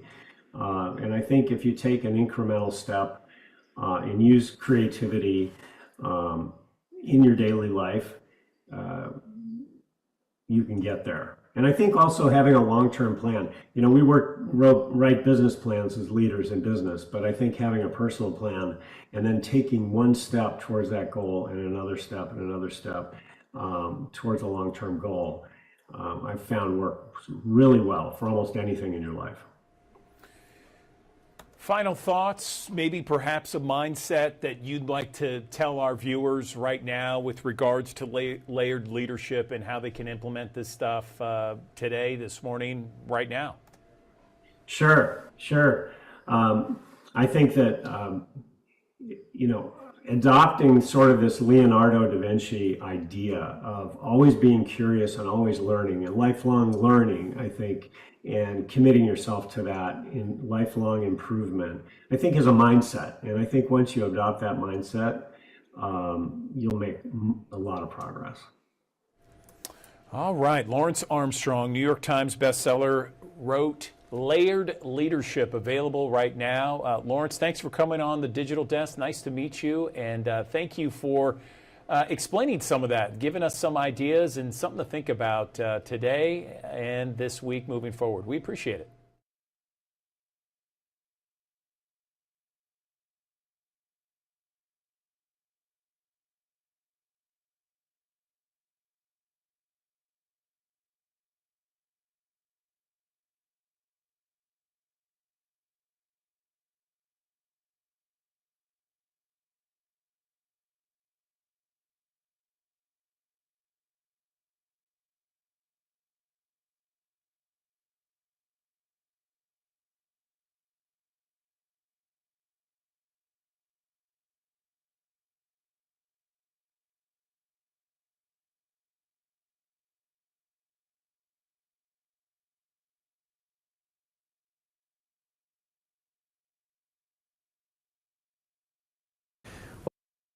Well, good Friday morning.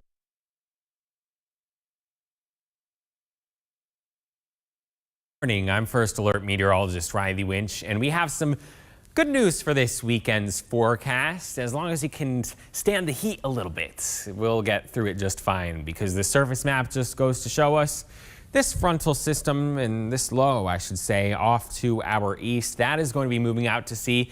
New update this morning has added a 10% chance of developing over the next couple of days into a tropical system. But the good news for us, that moves out to sea, so it doesn't come close to the mid-south.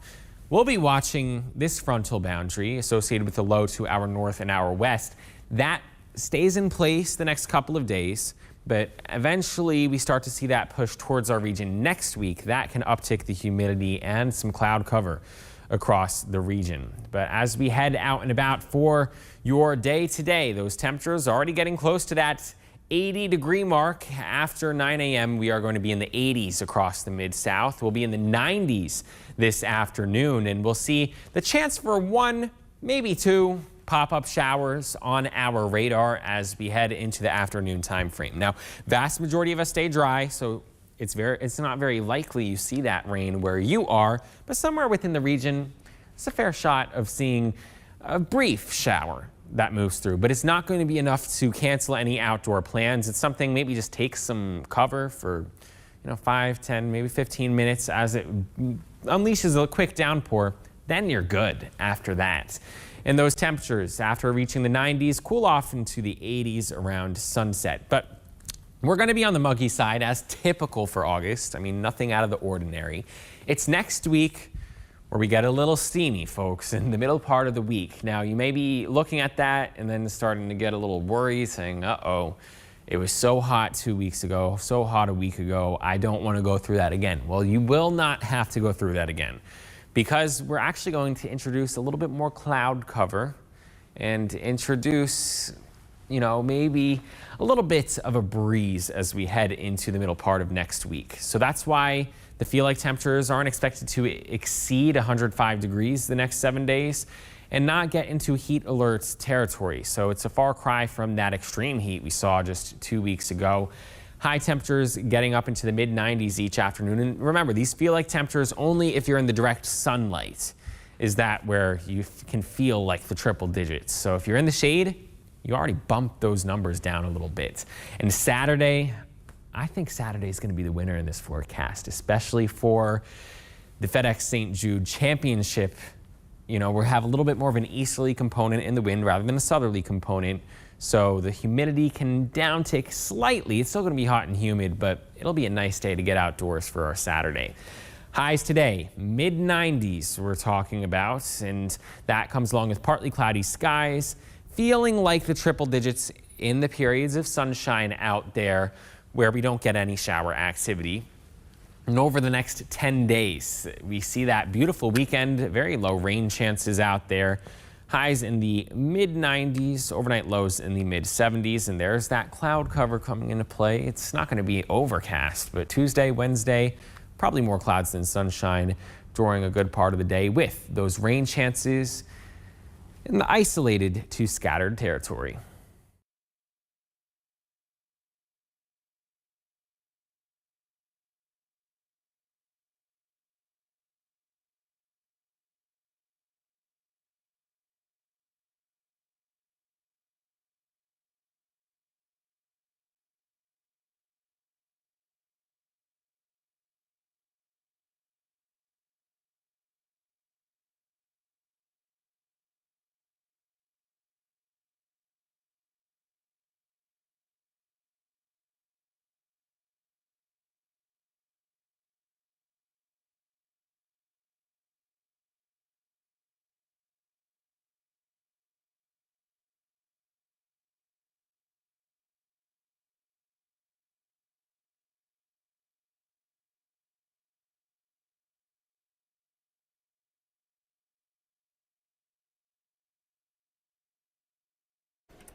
Good morning. Welcome back to the Action News 5 Digital Desk.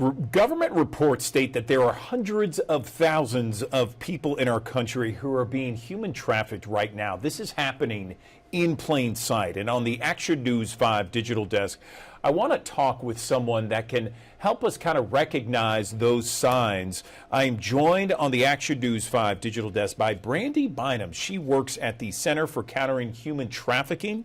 She joins us on the Digital Desk to talk about this problem, this issue. What are the signs we can recognize and how we can report it? Brandy, good morning to you. So let's talk and get into this. How can we report these signs? How bad of an issue is it? And what should we be looking for? Good morning. Good morning. Thank you so much for having me. So today is World Day Against Trafficking in Person. So it's the perfect day to have a conversation like this. So first, I'd like to talk about what human trafficking actually is. It's the use of force, fraud, or coercion for somebody trying to obtain a commercial sex act or labor. And so that's the first thing, is that human trafficking is both sex trafficking and labor trafficking. And you mentioned at the top that it's a global issue. So it's happening right here in the United States, in our cities, big and small, our suburbs and our rural areas. And it's affecting men, women, and children. Yeah, no question about it. I want to get into some of the issues, though, that ways that we can report it and spot it. Absolutely. So some indicators that members of the public may be able to recognize is someone who doesn't have possession of their personal identification. We've seen that traffickers will take somebody's license or their passport to maintain control over them so they can't move about. Someone who may show signs of physical abuse, so various signs of bruising, or show signs of malnourishment. Someone who looks disheveled. Someone who doesn't have eye contact when you're holding a conversation with them, or their answers feel scripted. So those are some indicators that members of the public may recognize from a victim of human trafficking. Okay, and if we see this, Brandy, what do we do? How do we report something like this? Absolutely. So I encourage our viewers today to report to the DHS tip line. We investigate over 400 crimes here at Homeland Security Investigations, human trafficking being one of them. So individuals can report to federal law enforcement anonymously 24/7. Our hotline is available in multiple languages. If you potentially recognize a victim or may be a victim after hearing some of the indicators that we discussed today, I encourage you to call the National Human Trafficking Hotline. They provide and have contacts all over the U.S. with service providers that can provide housing, food, shelter, water, medical care. And so those are two hotlines, a hotline and a tip line that I recommend calling if you recognize human trafficking. Let's talk about maybe some common myths out there, some things that people don't necessarily agree with when it comes to human trafficking that you want to dispel right now. Absolutely. So we already talked about human trafficking happening here in the United States. You wouldn't believe the amount of people that I talk to across the nation that don't believe that it happens here. Number two is that it doesn't just happen to women and girls. It absolutely happens to men and boys. It's just unreported in that demographic. I mentioned labor trafficking. Labor trafficking is actually more prevalent across the world versus sex trafficking. But we typically talk about sex trafficking because it's easier to spot those indicators. And so there are millions of people across the globe, including here in the United States, especially in our rural areas, that are being labor trafficked, whether it's in restaurants or at hospitality or in agriculture on farms or at construction sites. And these people are forced to work long hours. They are forced to work with little or no pay, inhumane working conditions. And then I would say the last one is the difference between human trafficking and human smuggling. I see that getting mixed up all the time. So human trafficking is a crime against a person. Human smuggling is a crime against the border, and it involves transportation. So when it comes to human trafficking, somebody can be human trafficked right from their home. They don't necessarily have to be kidnapped or being moved from place to place. I appreciate you explaining the difference there, Brandy. Thank you so much. So how can communities, how can just everyday Americans, how can we take action and prevent human trafficking? The number one thing is to get educated about the crime. So we've talked in the couple minutes that we've had together this morning about what the crime is, some indicators, but there is not enough time in this segment to talk about all the things. So I encourage people to go visit our website at dhs.gov/blue campaign to get more information. Our campaign is federally funded. So everything that we have and everything that we provide is absolutely free. Last year, we sent out over 2.8 million pieces of public awareness material. So whether that was posters or indicator cards or toolkits, please just visit our website. We have all different things on there for people to either download and print at home, or we'll ship to you for free. Free training. We'll even send people out from my team to come talk to your community members or your school groups, young people, old people, whoever, just to get the word out. So education is key. And just have a conversation with somebody about human trafficking, because I think the more we talk about it and we reduce the stigma about the crime, the more lives we could potentially help save. You know, Brandy, I saw a number that said hundreds of thousands of people in the U.S. Are suspected of being human trafficked. Is that accurate? What numbers are you seeing? It's actually much higher than that. Globally, we're looking at a little over 27 million people that human trafficking affects. And so I know that's a very large number, but we have to remember that human trafficking is comprised of both sex trafficking and labor trafficking. So we talked a little bit about labor trafficking with the long hours, the no wages, but we also have to talk about forced labor in the supply chain. So we have to be smart consumers, because there's a lot of things that we may purchase from overseas, off of different platforms that may be produced by forced labor. So I like to think if something is super cheap, if I'm buying a $1 shirt, that person who made the shirt is probably getting pennies to the dollar. And so when we talk about how trafficking affects us globally and even here in the United States, we have to include that piece about the forced labor in the supply chain, in addition to domestic forced labor and sex trafficking. Brandy, I just want to reiterate for our audience, we have thousands of people watching right now. If someone has no personal ID, if they look like they've been physically abused, maybe different kinds of black and blue marks, that sort of thing, if they're disheveled and no eye contact, those are all signs of human trafficking. Anything else you want to mention to our audience right now? We broadcast in the Memphis area, West Tennessee, North Mississippi, Eastern Arkansas. Yeah, so in addition to those indicators, another physical indicator could be branding. So we know that traffickers may tattoo their victims with either their name or their group signature. So if you see a group of people with the same tattoo and it doesn't look like a friendship tattoo, that could be an indicator as well. I also encourage the viewers to not approach a potential victim of human trafficking. If you are not law enforcement, please do not intervene. That is why we have the hotline number. That is why we have the tip line number. And if you think that somebody is in immediate danger, please call 911. Okay, Brandy Bynum, we appreciate your time here on the Action News 5 Digital Desk. An eye-opening interview for sure. Thank you for all the information you've given to us, and we appreciate your time on the Digital Desk. And we wish you all the best in this position that you're in right now to kind of combat and bring down the numbers of human trafficking all across the country and the world. Thank you. Thank you so much for having me.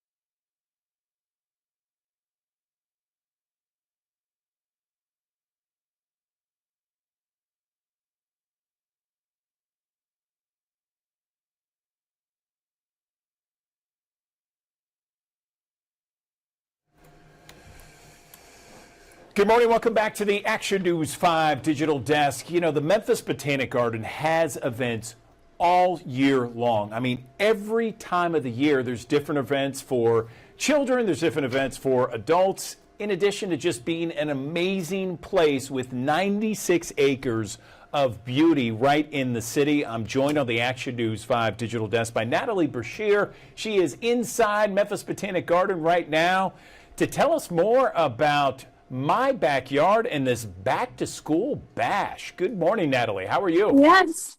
Good morning. Good morning from My Big Backyard here at the Memphis Botanic Garden.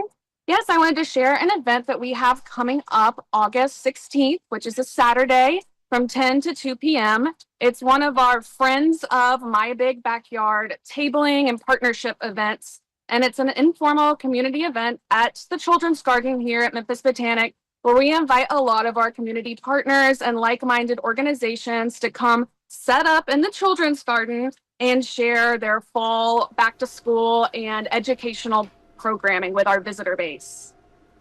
It's fantastic, Natalie. When my kids were little, we went to My Big Backyard at Botanic Garden. So for the thousands of people who are watching us right now who perhaps have never been, tell us a little bit about My Big Backyard and what's going to happen on August 16th. Great. So My Big Backyard is the children's garden within the Memphis Botanic Garden. We have all different kinds of gardens within the larger garden here. Our garden, My Big Backyard, is 2.5 acres of curated area that is special for the kids and families specifically. We have designed all different kinds of full playhouses and play environments where you can come with your family and experience this really unique, special nature-based experience here in Memphis. And the My Big Backyard event, the Friends of MIBI, as we like to call My Big Backyard internally, event will invite some of our like-minded organizations like the Memphis Zoo, the Memphis Library System, Children's Museum, to come set up a table and share some of the programming that they also offer for these families, for our visitor base, so that they can kind of see all the interconnected youth development resources that we have in Memphis. It always is a great time to be at Memphis Botanic Garden, and certainly with everybody getting into the mindset of being back to school, this is a perfect time to once again go in this beautiful family fun event. Gosh, how long has it been going on now? So this is our second official Friends of MIBI tabling event. but we had a wonderful success last summer with the birthday bash that was celebrating 15 years of the Children's Garden here at the Memphis Botanic. So we're in our 16th year of the Children's Garden and just starting to fold in more of these community-based events so that we can really continue to establish this specific garden within the Memphis Botanic Garden as a community gathering space where we can share experiences, resources, and memories here in Memphis. So this is our second official Friends of Mibby tabling event, and we really hope that people will join us so that we can continue to build momentum here and pepper these throughout our seasons of programming. I would also like to add it is free with admission, so really come on, come all to experience this and learn a little bit more about what all of our wider Memphis community organizations have to offer. Natalie, this has been great. I enjoy seeing the background too. I can actually see some little kids kind of having fun over there already. Exactly. If people want to see online, Natalie, maybe some more details about, you know, how much it costs to get in or what have you, where can they go? Can you give us the website?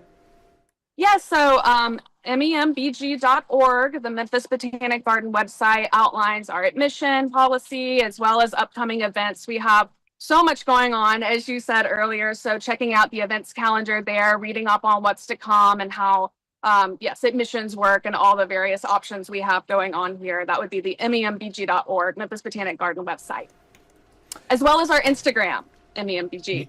Yes, all the socials. 96 acres of beauty in the city of Memphis, Memphis Botanic Garden. Natalie Brashear, we really appreciate you breaking down this August 16th event, My Big Backyard, Back to School Bash. Thanks for coming on the digital desk and explaining it all for us. We appreciate it. Thank you for having me.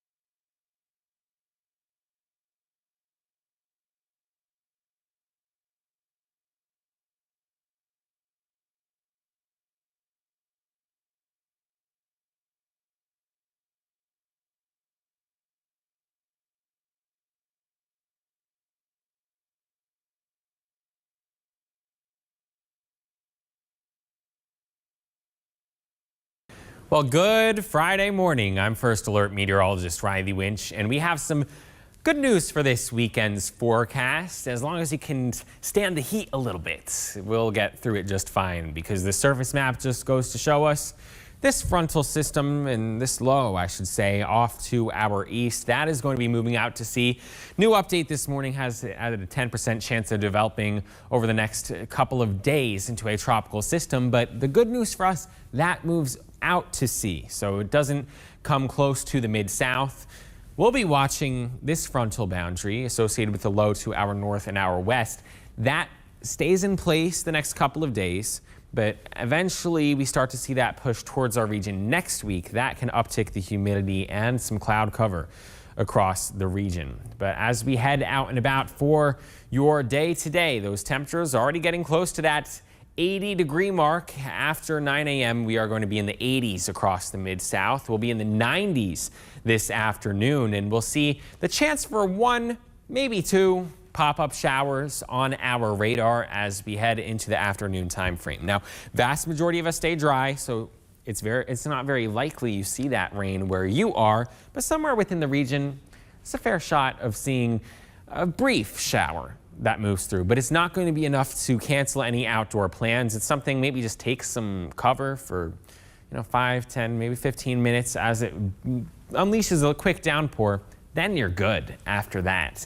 And those temperatures, after reaching the 90s, cool off into the 80s around sunset. But we're going to be on the muggy side, as typical for August. I mean, nothing out of the ordinary. It's next week where we get a little steamy, folks, in the middle part of the week. Now, you may be looking at that and then starting to get a little worried, saying, uh-oh, it was so hot 2 weeks ago, so hot a week ago, I don't want to go through that again. Well, you will not have to go through that again, because we're actually going to introduce a little bit more cloud cover and introduce maybe a little bit of a breeze as we head into the middle part of next week. So that's why the feel-like temperatures aren't expected to exceed 105 degrees the next 7 days and not get into heat alerts territory. So it's a far cry from that extreme heat we saw just 2 weeks ago. High temperatures getting up into the mid-90s each afternoon. And remember, these feel-like temperatures only if you're in the direct sunlight is that where you can feel like the triple digits. So if you're in the shade, you already bumped those numbers down a little bit.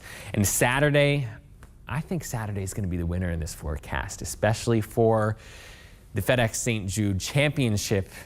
We have a little bit more of an easterly component in the wind rather than a southerly component. So the humidity can downtick slightly. It's still going to be hot and humid, but it'll be a nice day to get outdoors for our Saturday. Highs today, mid-90s we're talking about, and that comes along with partly cloudy skies, feeling like the triple digits in the periods of sunshine out there where we don't get any shower activity. And over the next 10 days, we see that beautiful weekend, very low rain chances out there. Highs in the mid-90s, overnight lows in the mid-70s, and there's that cloud cover coming into play. It's not going to be overcast, but Tuesday, Wednesday, probably more clouds than sunshine during a good part of the day with those rain chances in the isolated to scattered territory.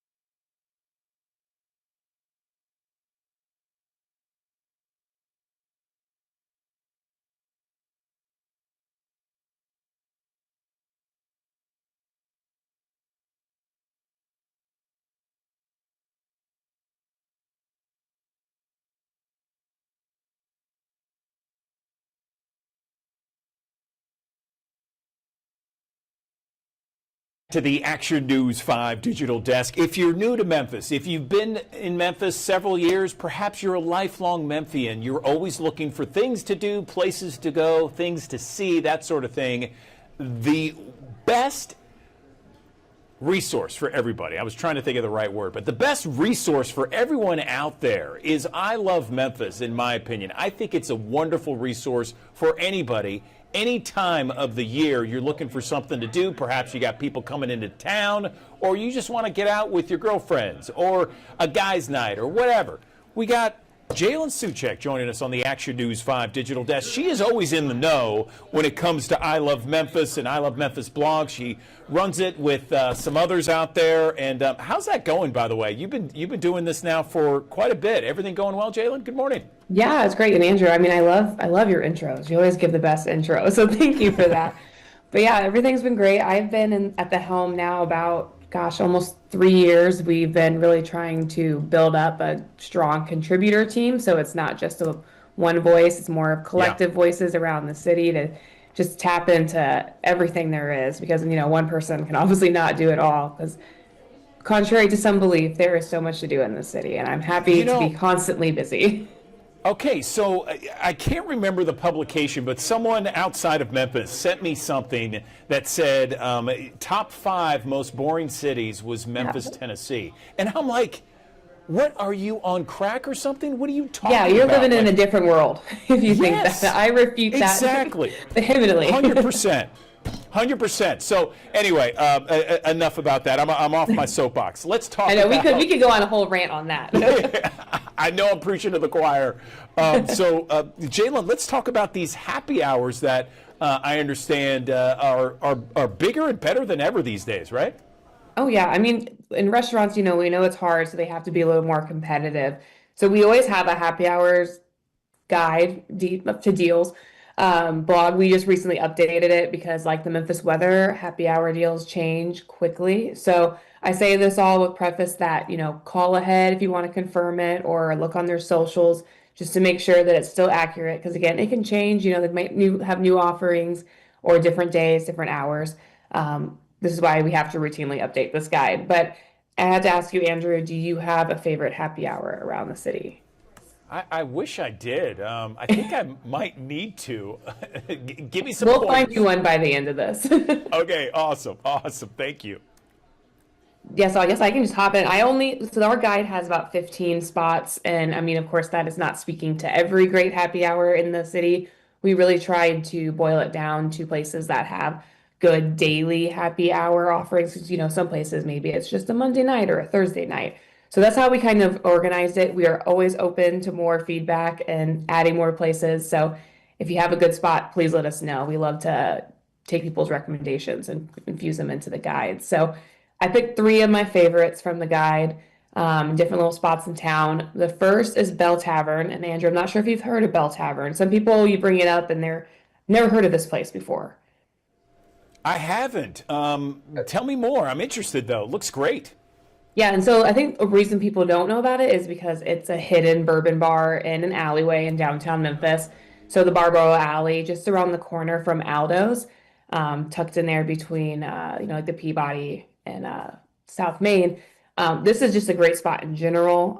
Some of the best people work there, and they have a very, very generous happy hour. This is one of my favorites.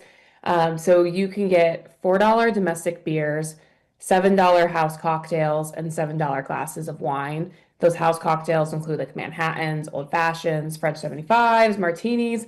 Harold is one of the main bartender there. He is kind of, if you know name in the city, one of the best bartenders. So you get a great deal and you have one of the best bartenders making them. He makes some of the best Old Fashions. I love the French 75. They also have really good food. And if you're still having difficulty placing it, it's in the back of where 117 Prime was. So they use Okay, yes, same I know where kitchen that there. is. You had me at Hidden Bourbon Bar, Jalen. That sounds like a winner to me. Yeah, when we posted a reel of them, people were like, I've worked in downtown my whole life and I didn't know this existed. And it's been there for several years. So I always love to share that one. And that happy hour deal is Tuesday to Saturday from 4 to 7. So pretty generous because you don't have too many that give you a Friday and Saturday for those happy hour deals. Sweet. What And else you yes, got?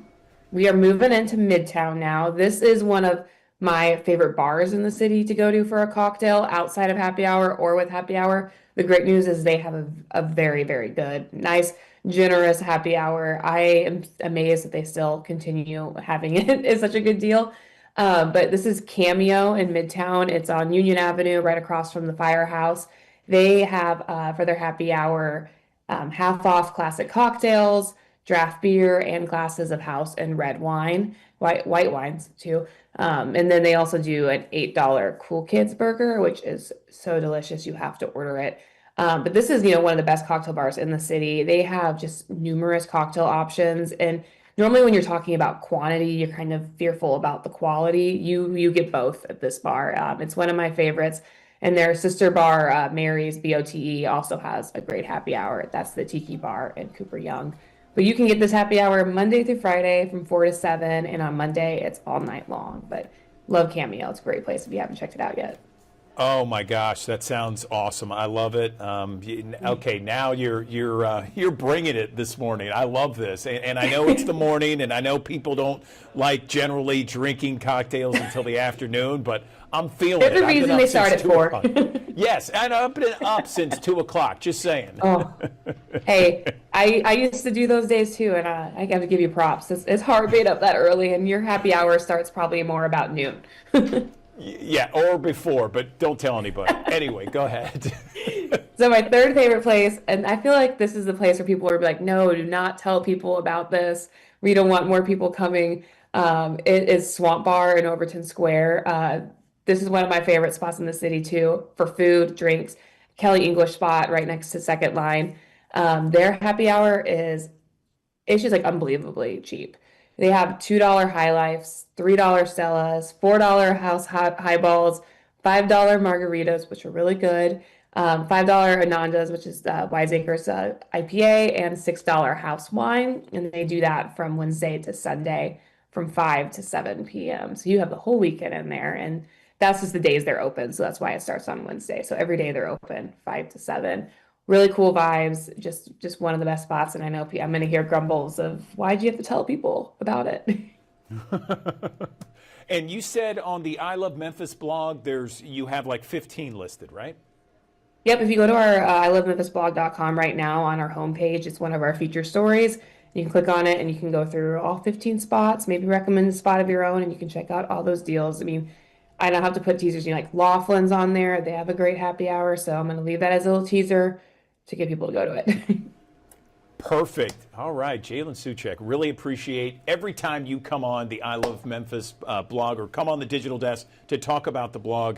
Always good info, chock full for everybody to see, no matter where you live. We appreciate your time as always. Thank you.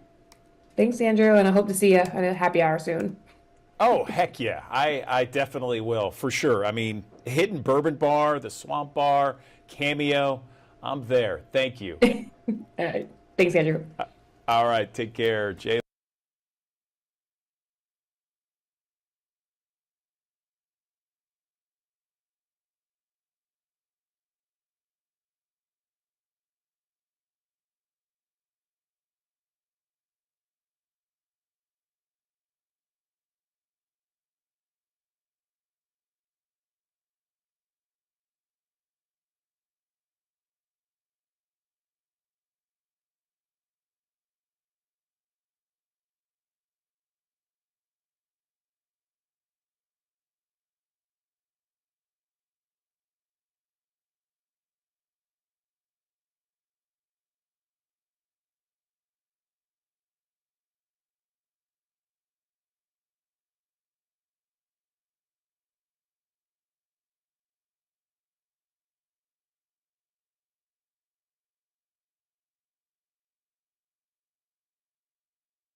Good morning. Welcome back to the Action News 5 Digital Desk. So we're getting ready for school. We're getting ready for the routine. Perhaps there's some school systems that are already into that routine, and they've been in that routine for several days now. Going from summer session, where you're off for a couple of months, several weeks, to school every day, that can be a big transition, especially for some of those youngsters out there. So what are the best methods, maybe great suggestions, ideas for parents and students to get back into that school routine? Well, joining me now on the Action News 5 Digital Desk, I am joined by Dr. Lindsay Pate. She is a licensed child psychologist, therapist, joining us on the Action News 5 Digital Desk just to kind of give us some great ideas and ways to ease into that school year. So, Lindsay, where do we begin on this? Because I know that there's going to be a little bit of maybe more of an anxious or stressful time for some of those parents out there. Good morning. Yeah, good morning. So, mixed feelings are typical and common for both kids and parents when we're starting a new preschool or early childhood experience. And really, the first step is talking in advance to the children about what's going to be taking place. For some kids, it may be the first time that they have been away from their parent or caregiver for any amount of time. And so really setting the expectations early and talking frequently about what to expect can help kids to better prepare. Yeah, that's a great idea. Just kind of laying it out to them in their own terms, letting them know, okay, hey, look, we're going to drop you off here. You're going to have great friends. Mrs. whatever her name is going to be great for you. That's a great thing to just kind of lay out. What happens in those situations, though? And having two kids that are now in college, what happens in those situations when you drop off your kid and maybe there's some crying involved? There's a lot of tears. That stuff is really hard on the parents too. Sure. Yeah. Well, I always say, to any parent that I work with or caregiver, you are the expert on your child. But in these circumstances, these early childhood care workers and teachers, they really are the professionals in that environment. And so following their lead and giving the care over to them can really communicate to the child they're responsible, they'll keep you safe, they know and they will take care of you. And mommy, daddy, grandma, grandpa, whomever it is, always comes back. So having that message to the child to say, this is where you're going to be going today. Here's what I'm going to be doing. Maybe not talking about the fun things that you'll do, but the kind of boring, I have to go to work, I have to run errands. You get to play, you get to see friends, you get to eat snacks, and then here's the time that I'm going to be back. So kids really understand the routine, they have clear communication, and they have the trust communicated by the caregiver that this person will provide for you. That's a great idea. That's good discussions there. Is it helpful to perhaps give that child, very young child, maybe a stuffed animal or something from home that can make them feel a little bit more secure? Absolutely. You know, I think most young children have some kind of attachment object or something that's really important to them. Currently, for my child, there's one dog that has gone every day to school with them this year, and everybody knows Doug the dog. He's part of the routine. He takes a nap every day with the child, and that really can help to say, you know, I have this item that I can hold on to. Kids also really connect to caregivers who say, you know, I'm going to give a kiss here on your hand or here on your cheek, and you can hold on to it until I come back, and then you can give it back to me at the end of the day. And so helping them to stay tied into and recognize that there is something that connects me between the two environments, and also helps me to have faith that my loved one is going to return back for me. Great stuff there. So, Lindsay, what about the parents out there? Because we know there's a lot of moms that are going to be really stressed out too, making sure that their kids are okay. What am I going to be doing? How am I going to be able to do this effectively? Smooth transition, that sort of thing. What kind of recommendations do you have for them? Yeah, you know, I think it's just as important for preparing your child, but preparing yourself as well. And so, you know, setting up for success doesn't mean just the night before getting into that school bedtime routine, but perhaps even a couple of weeks in advance, making sure we get quality sleep, making sure that we do some test runs on packing the backpack and driving to school. You know, it doesn't always have to be a stuffed animal that the kid could take, but we could create a little photo book of, here's the picture of so-and-so's school, here's a picture of mommy driving up to get you after school. And so they could have that with them and look at it throughout the day. The public library has a lot of great resources and books about transitions and making new friends. And that truly is one of the strongest benefits that we know for early childhood, is that being around kids and peers is how young children learn. It's through the art of play. And so being able to engage and interact with other young kids is a gift that caregivers can give to their young children as far as development and growth. I love your suggestions, your recommendations. These are really spot on point for so many families that join us here on the Action News 5 Digital Desk. What else could we offer as a way to help some of those parents with those little toddlers, maybe perhaps starting school or going back, you know, kindergarten, first grade, that sort of thing? Yeah, you know, I think most schools, thankfully, now have orientation days or visits where you get to meet the teacher, see your classroom, really orient to the new space and environment. If at all possible, go to those, even if it is the same school that the child attended the year prior, because it's a new teacher, particularly new classmates, an opportunity for caregivers to meet other parents. And so we might be able to set up play dates or park visits where other kids they can engage with and interact, at least have a familiar face for those first few days of school, and help them to talk with that teacher or caregiver in advance and say, these are my concerns about my child. Here's what they do well. How can we build off those strengths and buffer against anything that might be a challenge? If I know it's going to be hard that first day for them to leave, can I stick around a few minutes? But then we have a plan in place together for me to say, okay, here's my code word that I need to exit, and truly have a one, I'm leaving, goodbye, here's our song that we sing before I go, or here's the final hug, and you're going to give me the hug back at the end of the day, and then exit and not return. Because coming back actually communicates to the child that they're not safe without you. And so having that really clear and clean removal from the environment may be harder on the mom and dad, but actually tells the child that they can handle it. Yeah, that's great stuff. I enjoy that. And so many schools these days, have kind of a session before, or at least a meet and greet before school begins, to kind of make sure you see the lay of the land. The kid does as well. You interact with the teacher beforehand. So I know that's beneficial for some families out there. Anything else you want to mention, Lindsay, before we let you go?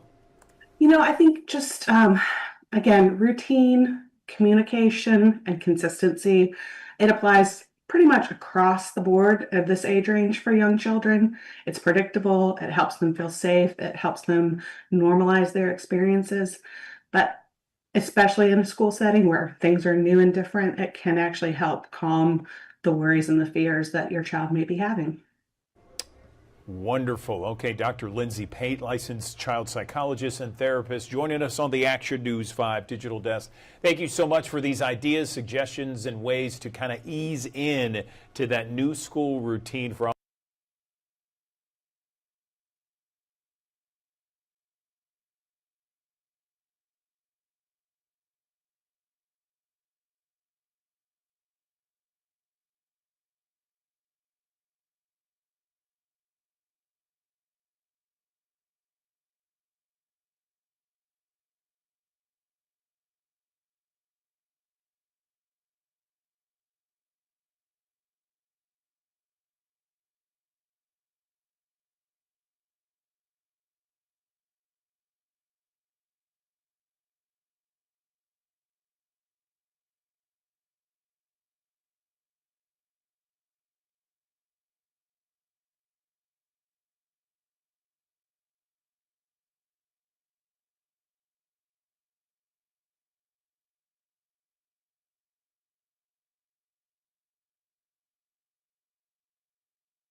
Back to the Action News 5 digital desk. Have you heard of the Mimosa Festival? It is back in Memphis later this month. Last year, get this, there were more than 7,000 people that attended it. It's coming back to AutoZone Park in downtown Memphis, and there's all kinds of festivities planned outside of the mimosas that we all know and love here in Memphis and the Mid-South. We're talking about fireworks and live performances as well. Joining me on the Action News 5 digital desk, I have Jason Spicer, an event coordinator for the Big Mimosa Memphis Festival. Jason, good morning to you. So tell me about the festival. Tell me what's going on. I know that there's a lot of people that love mimosas all across Memphis and the Mid-South. Good morning. Good morning, man. Yeah, we're excited, man. We are celebrating the 10th Mimosa Festival, not annual. It's just we've done 10. We typically do 2 a year through Memphis and Nashville, and it's just a huge celebration for 901 Day weekend. So it's both combined in a melting pot for one of the biggest celebrations in Memphis of the year.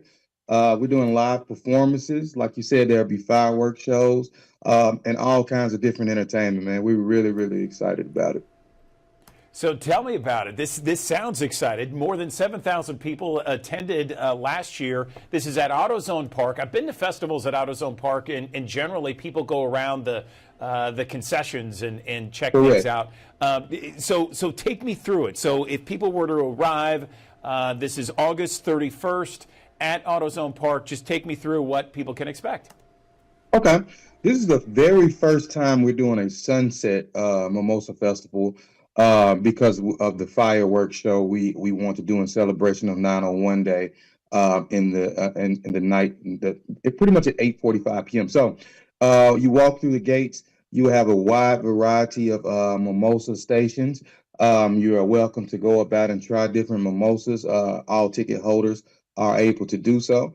We have some of the most amazing food trucks in the world, I want to say, but we definitely have some amazing food trucks if you want to try food.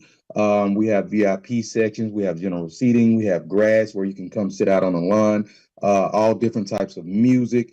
We also have the VIP club level where if you just want to sit inside and you want to hang out inside somewhere and get away from the element and look over the festival, kind of have a panoramic view of the entire festival, you can also do that.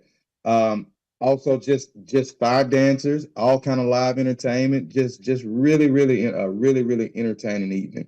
Mimosa Festival has really, really grown. Like you said, we had 7,000 guests at the last Mimosa Festival, and so we just in celebration, man. We just happy about it. We've never had any issues, and we just want to have a great time and just want to celebrate Memphis. That sounds fantastic, Jason. When I think of mimosas, I think of orange juice and champagne. Should I be thinking about other things? Yes, you should be thinking about blueberry mimosas, pineapple mimosas. You should be thinking about man-mosas. Anything that can be done with the mimosa, we pretty much do it. That sounds awesome. All right. I love it. What else can we talk about, Jason? We just want the city to come out. We're looking forward to, like I said, this is a first of its kind. Although it's the 10th Mimosa Festival, we're in connection with jumping off 901 Day weekend, and we just want everybody to come out and have an amazing time, enjoy themselves in a very safe environment. Like I said, we have live performances. We have some special guest surprises as well. We have 2 different stages. We have a hip hop. Well, we have 3 different stages. We have a hip hop stage, a R&B stage, and pretty much a top 100 stage. And so on each of these stages, we're going to do some live performances. We've already released the hip hop stage, which is artist. His name is Lil Bootsy. He'll be performing live. And so the next release will be the R&B stage. So we just want everybody to stay tuned. And I think we'll have an amazing time. How much are tickets? General admission tickets are $55. Actually, $52.50 to be exact, plus taxes and fees. Gotcha. And how long does it gonna last? You said 8:45 it begins? No. 8:45 p.m. is the time the fireworks start. The festival is from 3 p.m. to 9 p.m. Like I said, it's typically 11 a.m. to 5 p.m. We've never done a sunset one. So this is just a special celebration, and we just kind of change things a little bit to kind of up the ante a little bit. Gotcha. All right, Jason Spicer talking about the Mimosa Festival happening on 901 weekend, specifically Sunday, August 31st. Jason, we appreciate you coming on the Action News 5 digital desk. Thank you so much, and good luck on the event. Thank you for having me, man. I got some free tickets for you guys, too. I love it. Thank you. You sold me already. Appreciate it, man. Thank you. All right, thank you, man. Have a good day.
Good morning. Welcome back to the Action News 5 digital desk. I want to show you this. This is the latest cover of La Prensa Latina, the largest bilingual newspaper in the Memphis area. And there is a picture of Governor Bill Lee talking about the military deployment, the National Guard, to support mass deportation operations along ICE. Let's bring in our friend from La Prensa Latina, Jairo Aguirre, joining us on the Action News 5 digital desk to talk about that story and more. Jairo, how you been? Good morning. Good morning. Good morning, Andrew. I've been great. Thank you. How about yourself? Doing well. Thank you very much. It's been a nice summer. I'm looking forward to going to the golf tournament this weekend. Oh, yeah. Yeah, it's going to be a good I saw that. I saw the Boeing 757, but it was a big Boeing paying a tribute to, of course, Fred Smith over the golf course. That was super nice. But and as far as the weather, I could see autumn just kind of creeping in with these evenings now, they're not as hot as they were a few weeks back. So that kind of gets you excited, and it's perfect time, of course, for the golf tournament. No question about it. It is nicer out. We don't have those dangerous heat warnings, so looking forward to that for sure. So tell me a little bit more about this week's cover.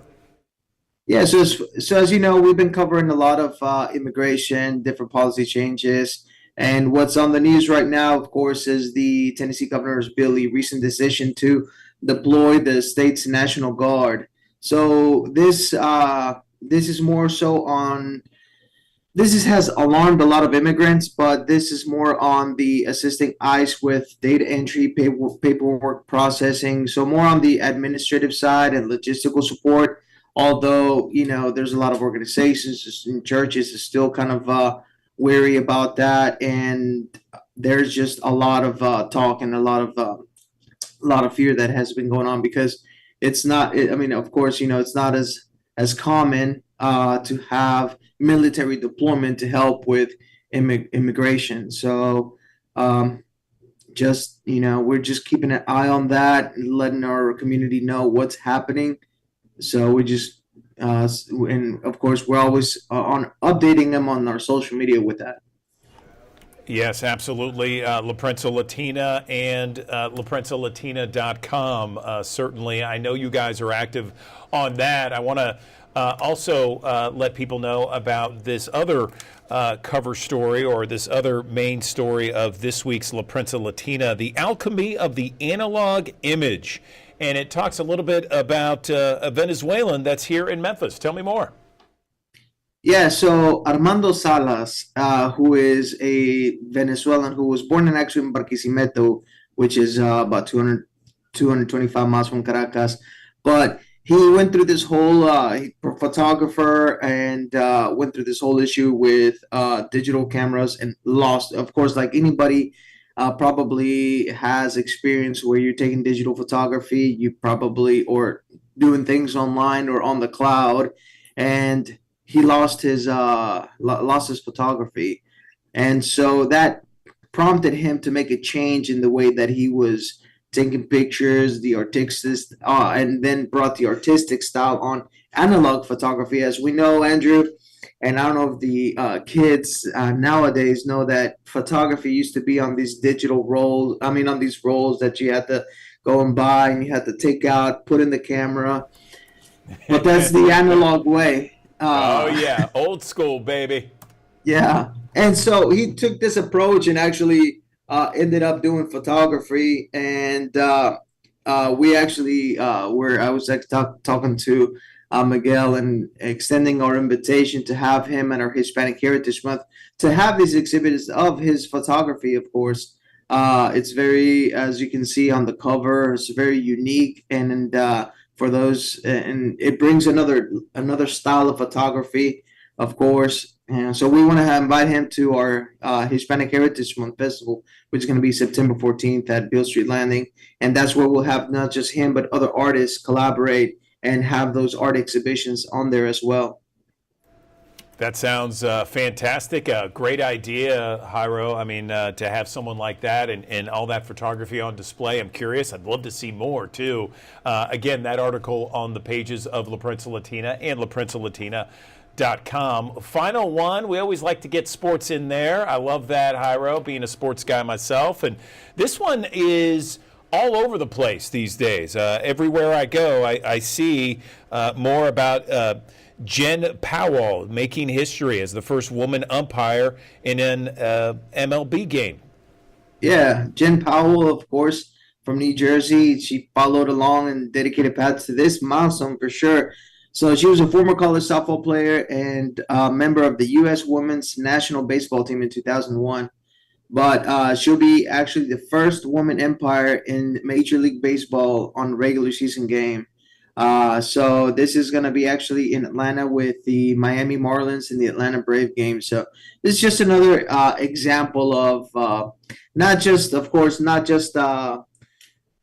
a person, but of course a woman pushing through those boundaries, those glass ceilings that usually men have, right? in these positions. But of course, not just but in sports in general, it's always changing. We're always looking to see, and this, of course, is pretty exciting to see a woman make this change, this leap. And all of these stories and much, much more on the latest edition of La Prensa Latina, LaPrensaLatina.com, on newsstands now, wherever you get your La Prensa Latina. Final thoughts, Jairo, as we have the weekend approaching. Yeah, so it's always a pleasure to have you, especially where get to meet on a Friday as the weekend's approaching. Look forward to what's happening for the weekend. We do have, and sometimes we cover this, Andrew, where we like things that are happening in the city. We've done things with, Overton Shell, etc. But in La Prensa Latina, you can also go and see what's happening as far as events that are happening in Memphis, things to go out and do with your family. Of course, you can pick up our publication at, popular stands here, Mexican restaurants, of Memphis Public Library. We do have a list of distribution points on our LaPrensaLatina.com. But if you're already in LaPrensaLatina.com, you can always see the e-edition at LaPrensaLatina.com, as well as our, we have video content on there with fresh news, and on our social media at La Prensa Latina Media. Always go in there, like us, and I appreciate it, Andrew. It sounds great, Jairo. We really appreciate you coming on the digital desk. Thanks so very much. Have a great weekend. You do too. Thank you very much. See you next time. Thank you. You got it. All right. Another live look from our High Five camera on this beautiful day, 81 degrees, 9:38. Let's talk about your forecast in 1 minute.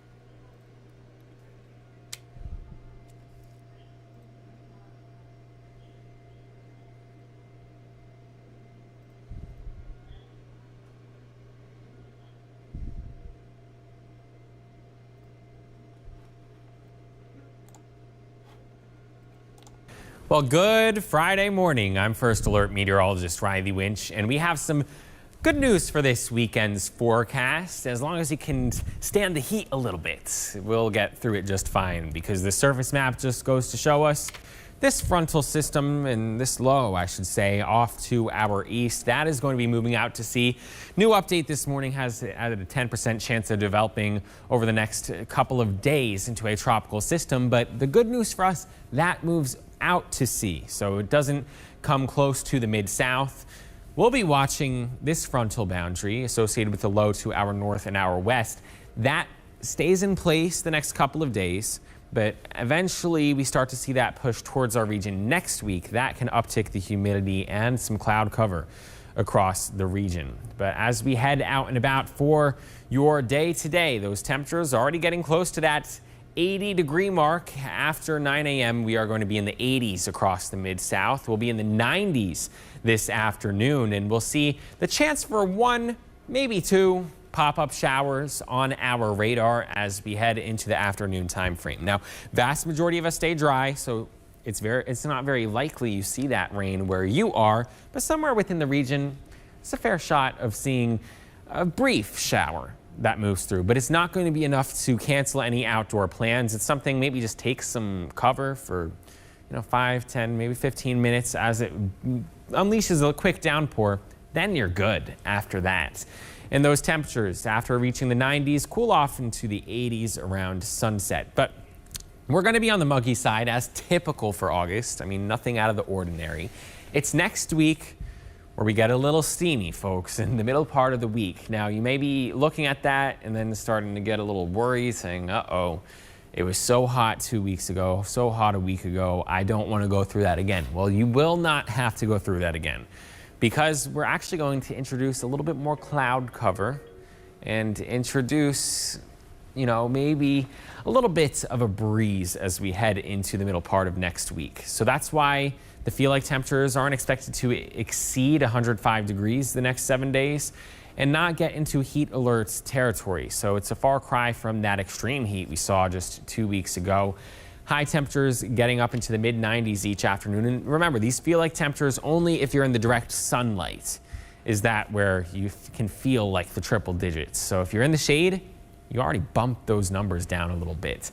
And Saturday, I think Saturday is going to be the winner in this forecast, especially for the FedEx St. Jude Championship. We have a little bit more of an easterly component in the wind rather than a southerly component. So the humidity can downtick slightly. It's still going to be hot and humid, but it'll be a nice day to get outdoors for our Saturday. Highs today, mid-90s we're talking about, and that comes along with partly cloudy skies, feeling like the triple digits in the periods of sunshine out there where we don't get any shower activity. And over the next 10 days, we see that beautiful weekend, very low rain chances out there. Highs in the mid-90s, overnight lows in the mid-70s, and there's that cloud cover coming into play. It's not going to be overcast, but Tuesday, Wednesday, probably more clouds than sunshine during a good part of the day with those rain chances in the isolated to scattered territory.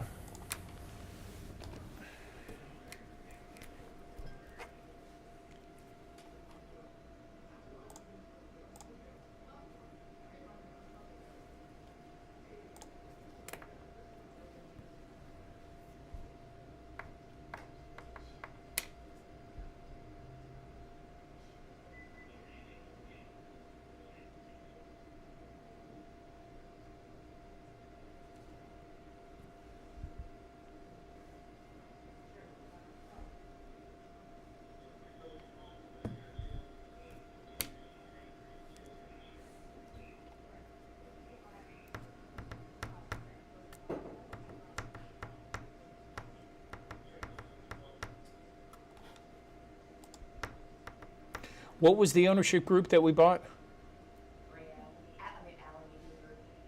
Allen what? Allen Media Group. No, Byron Allen. A-L-L-E-N? E or A, I can't remember. Okay.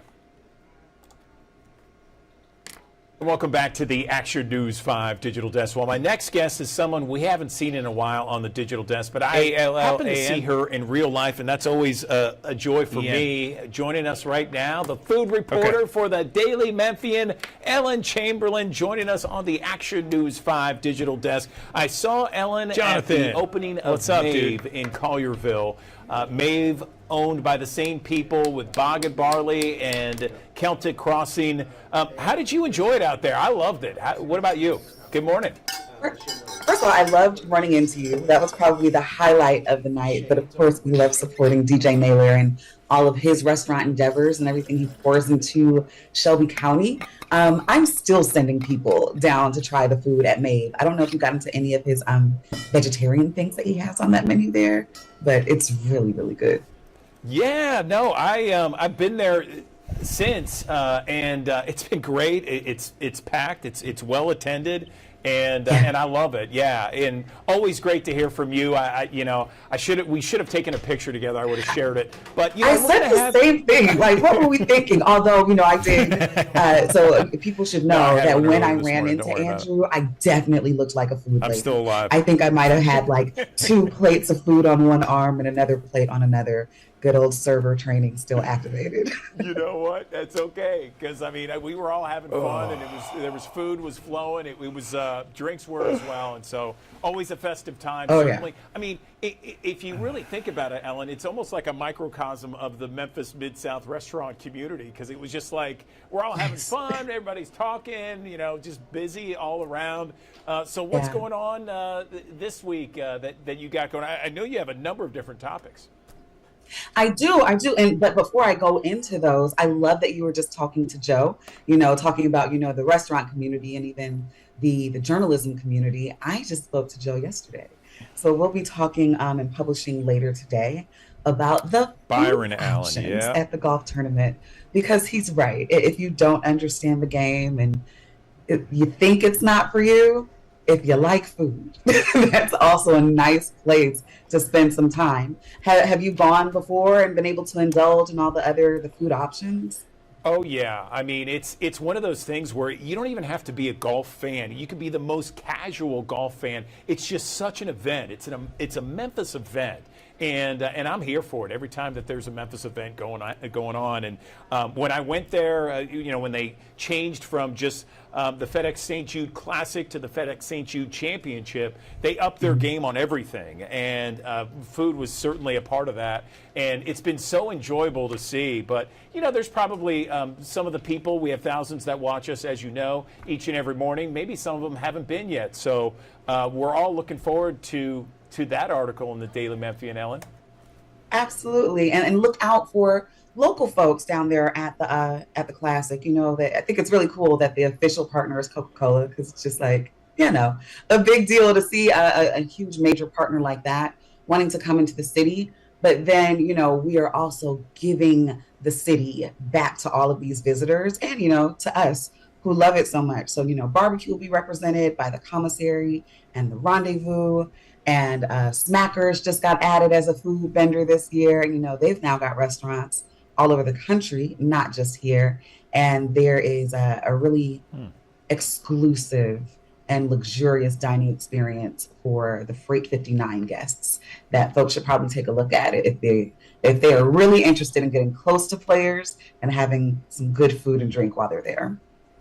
Oh yeah, for sure. And as Joe was mentioning, he was talking about, okay, listen, a lot of people are worried about the heat and the humidity during the FedEx St. Jude, but there's going to be plenty of opportunities to find some cool air-conditioned spots where you can go out and get back in and kind of relax a little bit, including, he mentioned the Tito's bar, so we'll all have to check that out. Absolutely.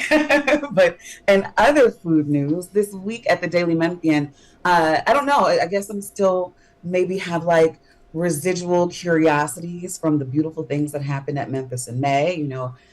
For that particular event, South Korea was our partner country for that. And so then I started diving into Korean cuisine, and then I went down a rabbit hole and realized we have some pretty cool Asian inspired and influenced bakeries in town. So if you haven't had a chance to check them out yet, they're really cool in terms of the culinary value, but also you're going to learn a lot culturally because these bakeries are self-service. So I went to 3 in town. I went to Sweet Musings out in Cordova. And then here in the city, I went by Bloom Cafe downtown and Tous les Jours in like East Memphis.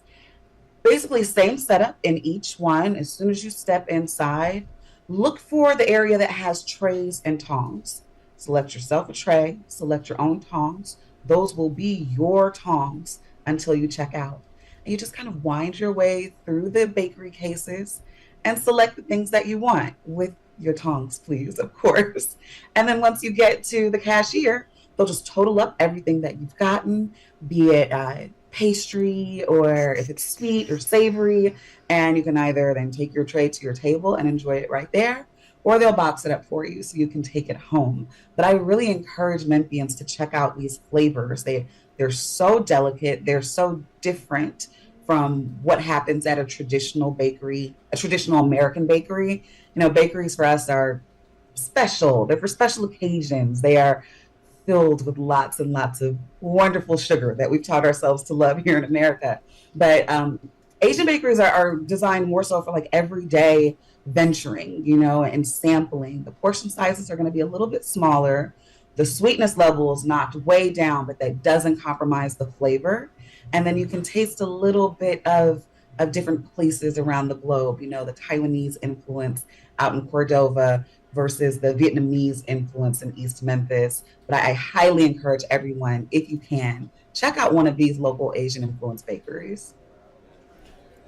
You definitely sold it. You sold me for sure. I mean, it sounds great. I don't think I've ever seen any kind of article about it either. So this is great stuff. I'm going to check it out and certainly read up on it. I Riley, understand what's that up, you man? have another one to Hell yeah, kind of dude. combat I got all the summer. I already heat had we've one been this having morning, so with some cool treats out there. It's so necessary. Like, Andrew, I took a walk Exactly. the other day, maybe Monday, and I right? was going to Hive because, mornings require bagels. And on the way home, I was just melting. And I said, this is not the way. So I was like, you know what? Perhaps if I had chosen Dude, to get something cool, the lady finally this walk wrote wouldn't me have been back so to terrible. And it 901 just Flights lady. inspired all of the Memphis She made wants to do sweet August treats that we 21st, can really so enjoy I all was just year like, long. it's wide open. thankfully. Just let me know. But and this time of year, it CC on feels you. really I good. saw So I Andy started off Wise talking responded about immediately. Jerry Snow Cones, Good and stuff. I hear it a lot from Memphians. I never got a chance to experience the original. They're still kicking down in Cordova, I and if guess. you want that like authentic, We'll get you signed like, up. very Better show up. That's nostalgic it. flavor, definitely Good. pop in there. Eat quickly; it shall melt, but it is so refreshing. If you are a grocery store shopper, we've got sweet treats in your frozen food aisle. Kay's Pints and Scoops is headquartered and located in Whitehaven, but I can get her as close to me as Miss Cordelia's Market in Harbor Town. And I gotta say, Mem Pops. I think I saw a story you all did recently where one of the high school football players who was being interviewed said, "We stay cool because of Mem Pops," and I agree. So do I. Exactly. Look at you watching the news. I love it. I love it, Ellen Chamberlain. I appreciate that. Okay, so the last one here. Tell me what and who is the Mushroom Queen? Oh my gosh, this woman is so spectacular. My colleague Sophia Surrett had an opportunity to speak to her for her weekly column called Food Files. Food Files is really something that you want to be checking out over at the Daily Memphian, and we'll get links to all the stories to post on the website for folks. But in Food Files, that's where you're finding out who's opening, who's closing, who's coming to town, and why. Deja, the Mushroom Queen, is a native Memphian, and what she's bringing to the downtown area is a new activation. It is going to be a dining space available for private dining and pop-ups, and Brothers. she is known for really selling out some elegant pop-up dining events. I think the most recent one was Umami Amora, which was around the Juneteenth holiday, and that was a 7-course mushroom forward meal. And she collaborated with other chefs for that. Now she's doing her own thing in this space and it is available for folks who might want to book her for something on their own. I'm actually going to be tracking her down for something myself. But even if you think you don't like mushrooms, what this Memphis chef is doing will completely change your mind. The first time I ran into her, it was at, I think, a bridal expo, because food, I'll go wherever it is. And many of the food vendors still had lots of food left over at the end of the day. And she had nothing. And that said a lot to me. So she scraped up a little corner Doc, what's up, of man? like a Thai noodle dish that she'd made with so much heat and so much flavor. And from that moment on, I knew I'd be following her all over the city. And I hope some of y'all do too. Ellen Chamberlain on the Action News 5 digital desk. Great to see you again. Great to talk with you. And look forward to checking out all these places that you've been mentioning.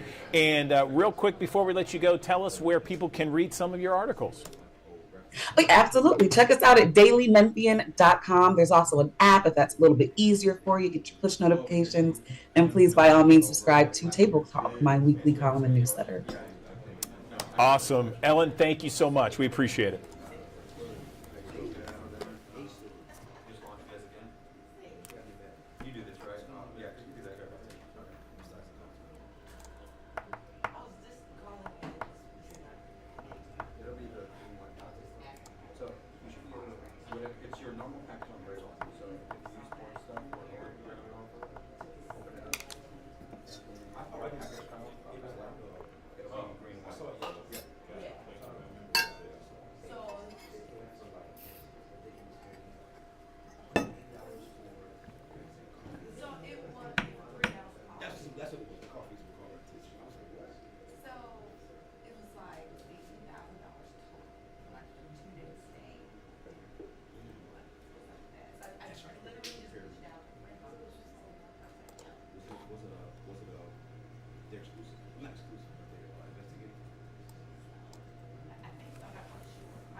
All right, good morning. Welcome back to the Action News 5 Digital Desk. We're in the midst of summer and school's out and everyone's having a good time outdoors, having a lot of fun, whether it's in the pool or at summer camp perhaps.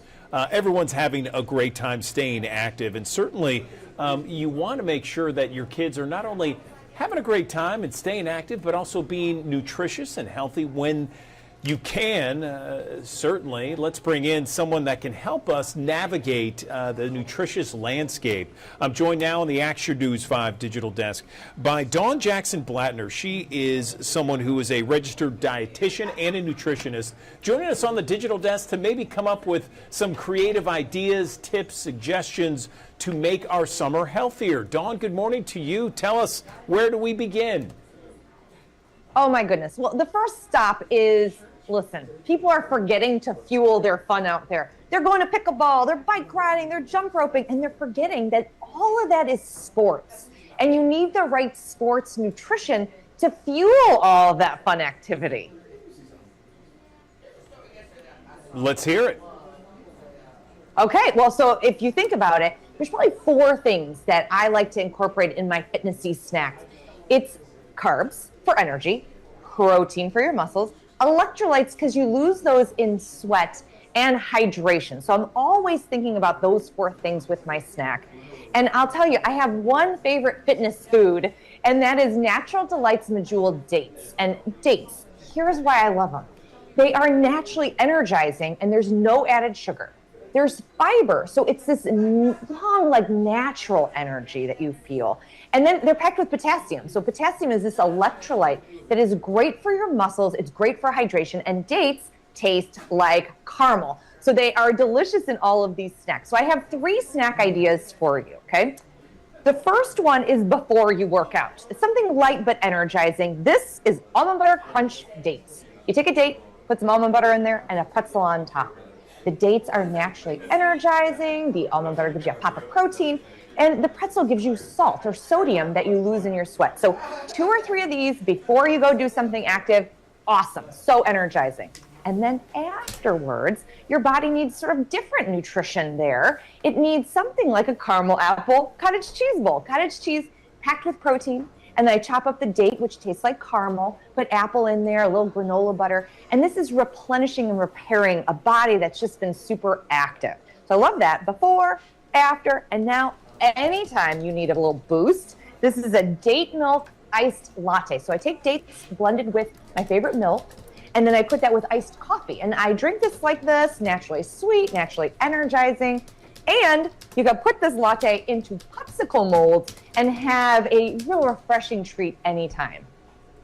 You know, I always often thought, Dawn, that dates are some of the most underrated foods out there when it comes to nutrition, when it comes to sweetness. I don't understand why we don't eat more of them.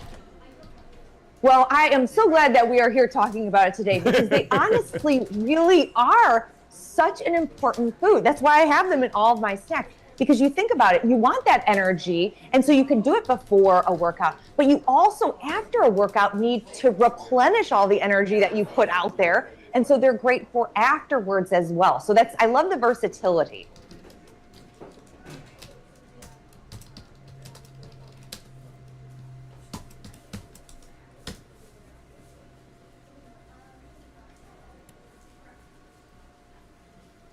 Did you hear me? I'm sorry. I was going to say, what can we do to make our summer snacks and our summer meals healthier, Dawn? Okay, I think the biggest thing to remember is you want to fuel before your fun. So everybody thinks about sunscreen. Yes, put it on. That's smart. But in addition to that, make sure you add the snack. That is your essential summer prep. And, you know, it really is as simple and delicious as doing something like this, you know, a little date with almond butter and a pretzel. Everybody could do it, and it changes the game when it comes to energy. Fantastic. Okay, so you've mentioned a bunch of different meals, or not meals, but little different recipes, that Snack sort of attack. thing. This is our snack attack here. Thank you. Thank you. Where can we get these recipes? Because I'm curious about that. Yes, so the food that I've been talking about this whole time, it's like, where do you get Natural Delights Medjool dates? Amazon. You can also check their store locator, which is on naturaldelights.com. Naturaldelights.com. Okay, well, listen, we appreciate it. Dawn, thank you so much for these great summer nutrition tips. We could all use them. Dawn Jackson Blattner joining us on the digital desk. Thank you.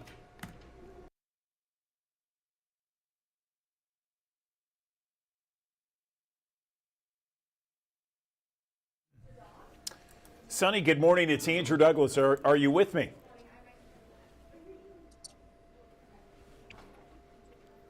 I am, and I'm trying to. We had to pull over because I didn't want stationary. Everything is good. Our connection's bad. I was going to say we got about. Can you hear me? I can hear you, but you're frozen on my screen. We got about 20 seconds before we can hear you, but let's see. But I can take another. Oh no! So we can work on things. But yeah, it's yeah. Really, do that. Let me go. Let me go try to get a Wi-Fi. Okay. Let me try to go get on a Wi-Fi.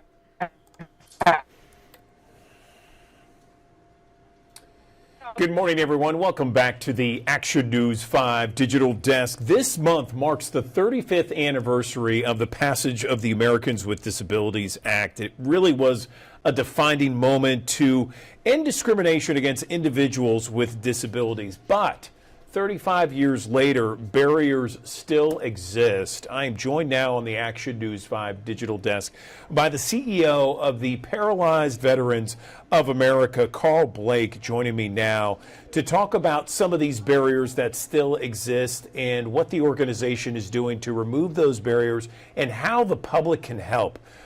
Carl, good morning to you. Where do we begin on this topic? Good morning. Good morning. How are you today? I'm doing well, thank you. So, so give me an update.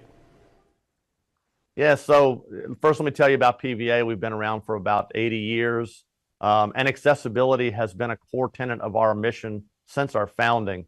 As you mentioned, the ADA was enacted 35 years ago, and yet, if you ask one of our members who experienced life before the ADA, they would tell you that amazing advancements have been made since the passage of the law, and that the world is a more accessible place. But the fact is, that's not really true. There are still far too many barriers that exist in everyday life that impact all manner of people with disabilities. And I think it's time that we get more people in the game to understand that they can influence change for the better. So tell me about those barriers, Carl. I'm curious as to, what are some of those common barriers that paralyzed and disabled vets deal with today? Yeah, so some of the barriers are things that might not even be obvious to the normal to a non-disabled person, like sidewalks and crosswalks that are accessible, curb cuts that make those spaces accessible. Our members experience challenges in just accessing restaurants, hotels, things that impact their ability to travel. They have problems in entertainment venues. New things that we've heard about more recently are challenges in accessing healthcare in their local communities. They find that local community clinics are just not accessible for their needs. A substantial number of our members have shared over the years the barriers that they face and that they continue to face every single day. Tell me more about what the organization is planning to do to get more compliance for the ADA and where the public can help in all this, Carl. Yes, so we have a very active government relations program that is involved in policymaking, in advocacy and legislation. They're particularly focused at the federal level. Our emphasis is on enforcement of the tenets of the ADA. The bottom line is that enforcement has been significantly lacking over the years. There's just not been the right kind of resources and the right people or the necessary number of people to be involved in the enforcement of the ADA. And the truth is, a law with no substantial enforcement is no real law at all. So we do that work every day. But really, it's just as much important to understand that public education is a part of this process. We want the general public, we want policymakers, we want business owners to understand that they have a role in influencing change. If you go to our website, pva.org, you'll find a list of PSAs that showcase the various types of barriers that people with disabilities experience on a daily basis. We have an active petition that's out there right now that we would like everyone to sign that calls for greater enforcement of the ADA. And ultimately, what we want people to do is just be actively involved in making change for the better. Our mantra is effectively accessibility for all. That means that everyone has to have a stake in the game and be an active participant in making the world a more accessible place and knocking down the barriers that still exist. Certainly awareness and education is part of the equation. Signing a petition to let people know that they should be actively involved, making sure to remove those barriers, as you said, Carl. Anything else that we can touch on? We have thousands of people who watch us each and every morning here. Well, I would certainly encourage all of your listeners or your viewers to go to our website. There's a whole lot more information on pva.org, specifically pva.org/barriers still exist, where they can get information about how they can get involved. We're always looking for people to be part of our network because there's strength in numbers. And if the average the average person who does not have a disability gets involved, then that gets more people involved. It just sort of creates this network of influence that can ultimately make the change that we want to make. Okay, Carl Blake, Paralyzed Veterans of America CEO, thank you for coming on the Digital Desk and explaining what the organization is doing to really kind of get more compliance for the Americans with Disabilities Act and how it has a profound effect on so many people across our country. We appreciate your time. Thank you. Thank you for having me.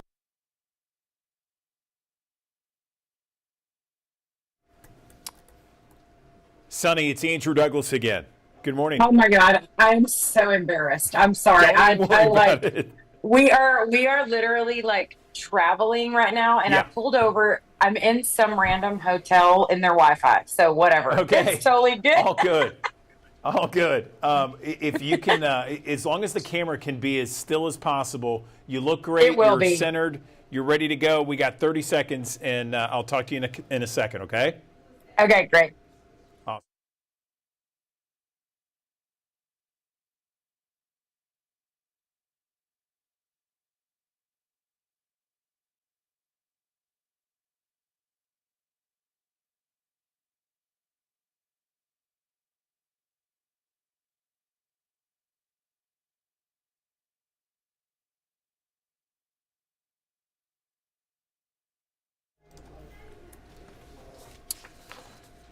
Good morning. Welcome back to the Action News 5 Digital Desk. I want to show you this. This is country music star Sunny Sweeney. She is coming to the Mid-South later this month at Hernando's Hideaway. And this is on August 27th. And joining me now to talk more about that concert is Sunny Sweeney herself. She's joining us on the Digital Desk from the road somewhere. She decided to stop, talk with us on the Digital Desk. So, Sunny, how are you doing? How are things on tour? Good morning.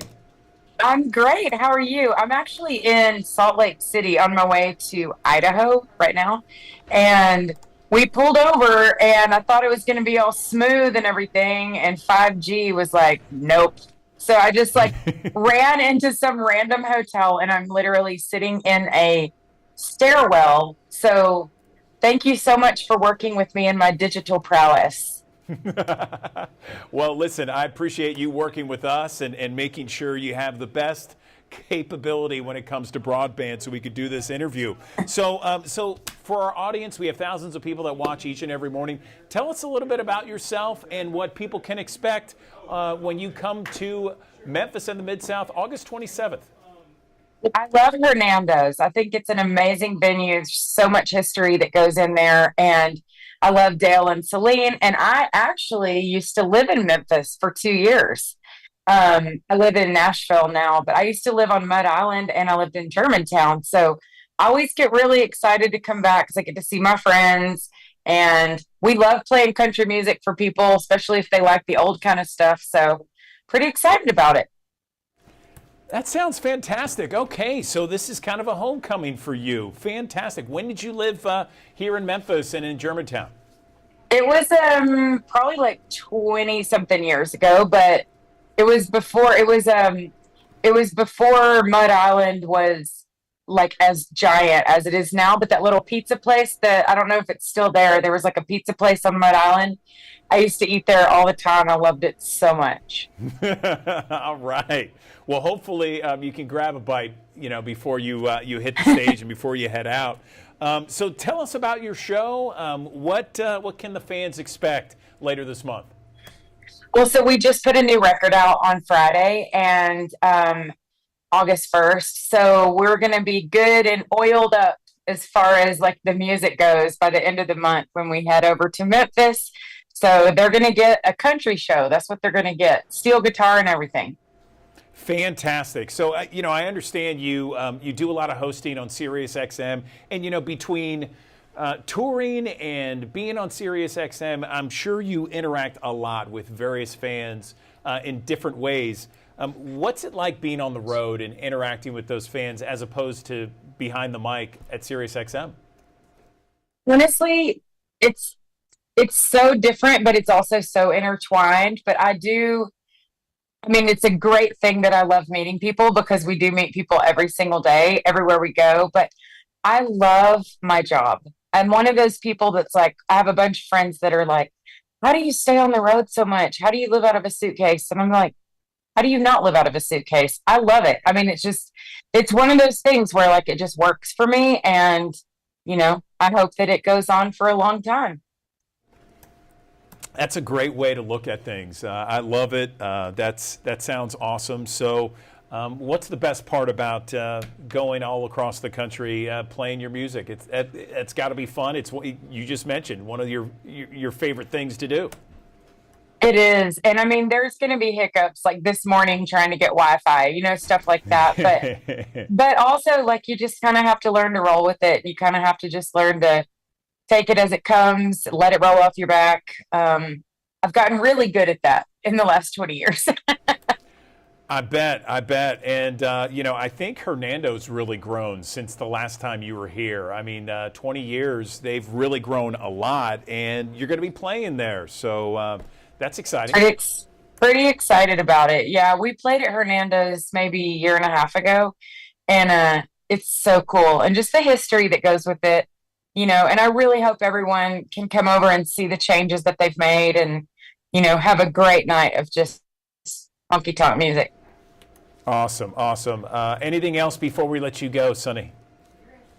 People can check out my new record and get a copy of it on my website, sunnysweeney.com, or you can catch me on Instagram or Facebook or any of the social media stuff.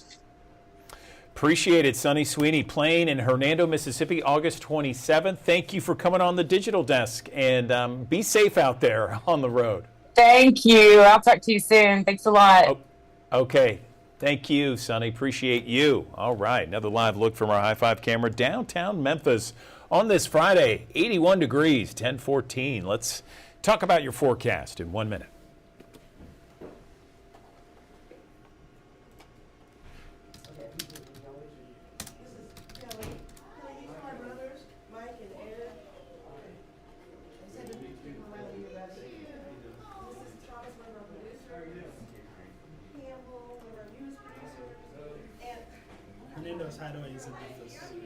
It says her name.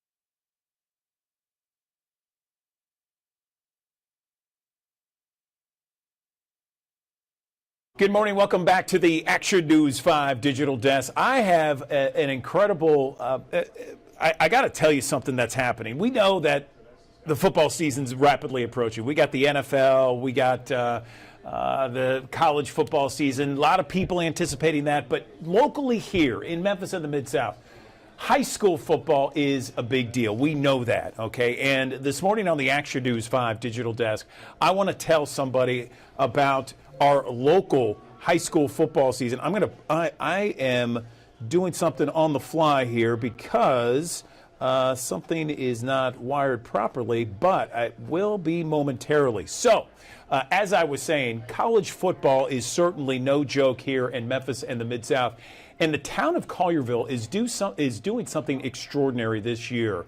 It's almost like a college game day that they are experiencing August 23rd for the first home football game. They're going to have all kinds of fans. They're going to have tailgating, lots of entertainment on a stage. And joining me now to talk about the fanfare and this experience called the Collierville's Big Saturday Kickoff, Greg Hollenbeck, the president of the Collierville High School Football Booster Club, joining me on the Action News 5 digital desk. So, Greg, tell me about this. How did this idea, first off, come about? It sounds amazing. Good morning.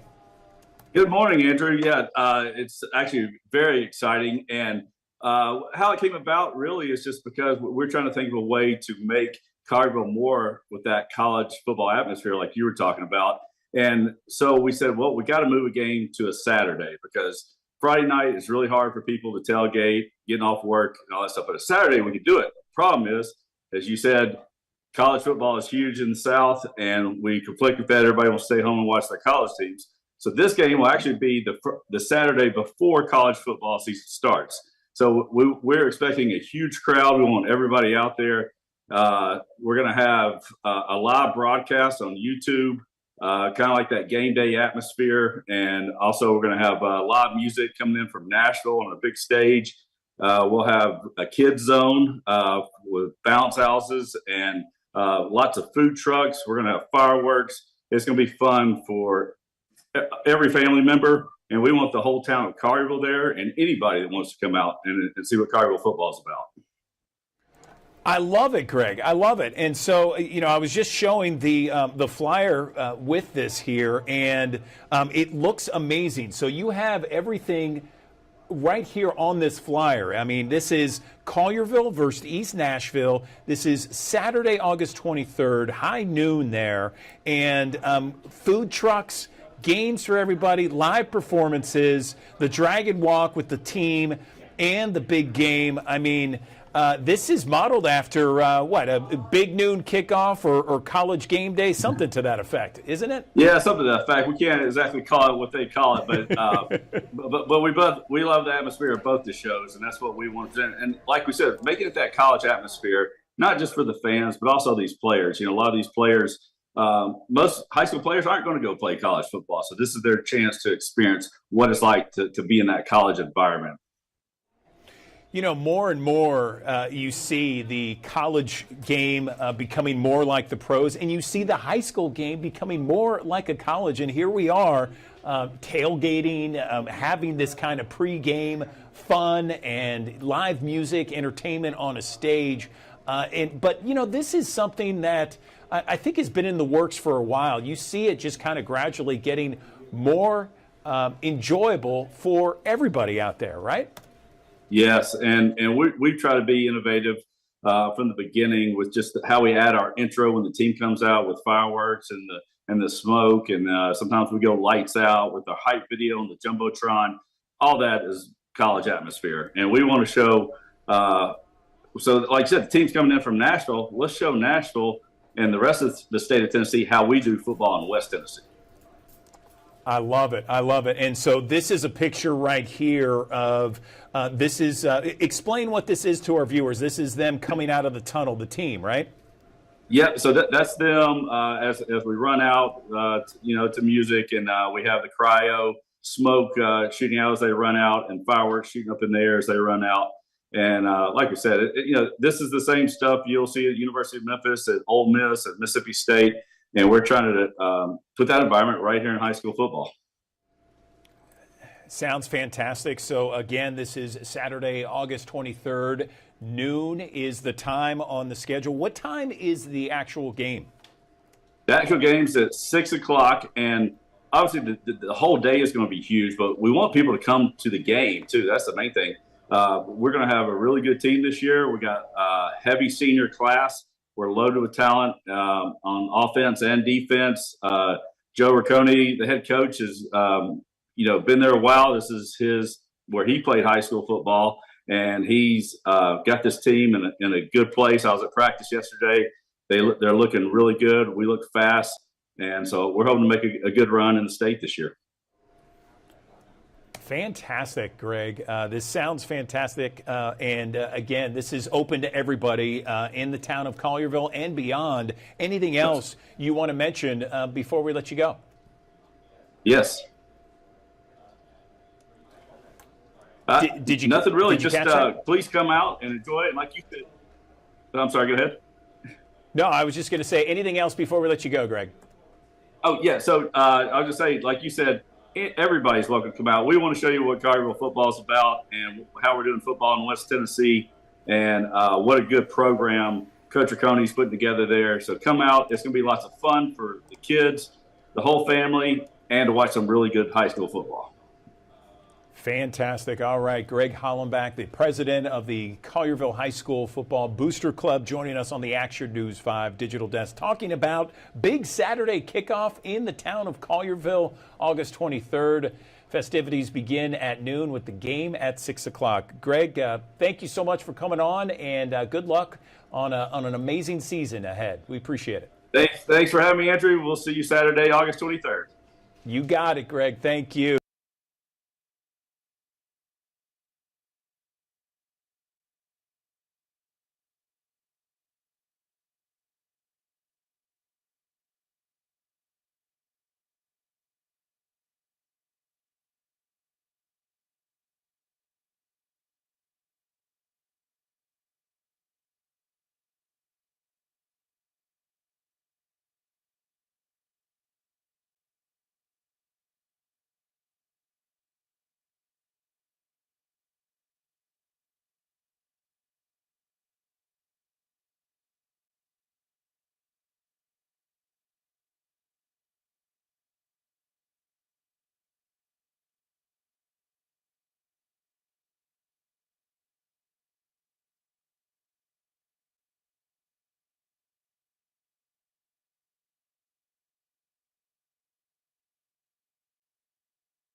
Good morning. Welcome back to the Action News 5 digital desk. Mental health, it remains a top concern for so many people, including post 9/11 veterans. In fact, more than 6 in 10 warriors registered with the Wounded Warrior Project report living with mental health conditions like PTSD, anxiety, or depression.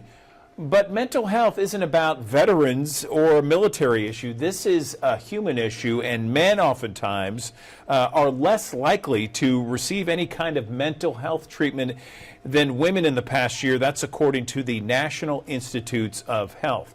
Joining me now on the Action News 5 digital desk, I have the pleasure of talking to two men here. One, NFL defensive end Morgan Fox, and his father, Joe Fox, an Army veteran and a Project Odyssey regional director for the Wounded Warrior Project. Gentlemen, good morning to you both. First off, Joe, let me start with you and tell me about the mental health challenges that veterans face when they return to civilian life.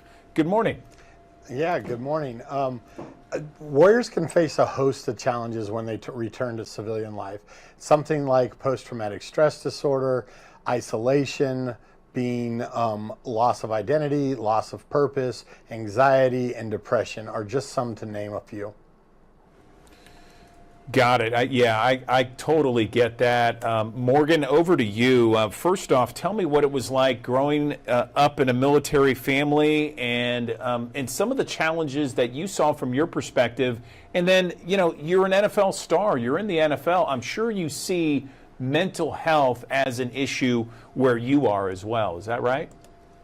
Yeah. You know, at the end of the day, I think Warriors and football players, athletes in general, we all kind of share some commonalities when it comes to mental health. You know, growing up as a military kid, you're exposed to it a little early, you know, watching your parent come home from a year-long deployment a little different than they were when they left. And as a kid, you don't really understand it. And then the older you get, you understand that there is some trauma and some things that happened and some things that they need to go step out and get help for. You do see the same thing with athletes and with, football players is, when things are done or even when things are going on, you have these mental crises that you kind of need to have help with, and that, you've been told your whole life to be really tough and handle it yourself. And then you get to a point where you realize you do need help, and that's the hardest step you can take. Morgan, thank you. Joe, back over to you. I know I'm very familiar with the Wounded Warrior Project. It's such an outstanding organization. Their mission statement is amazing. Tell us, for our audience, because we have thousands of people who watch us each and every morning, about how the Wounded Warrior Project helps veterans with their mental health. Yeah, so the mission of Wounded Warrior Project is to simply honor and empower our warriors. And so this is done through a host of programs and a host of opportunities for the warriors to connect. One of these opportunities, especially in the mental health area, is Project Odyssey. And so Project Odyssey is a 12-week program that is launched by a 5-day in-person workshop that really helps improve your resiliency and psychological well-being.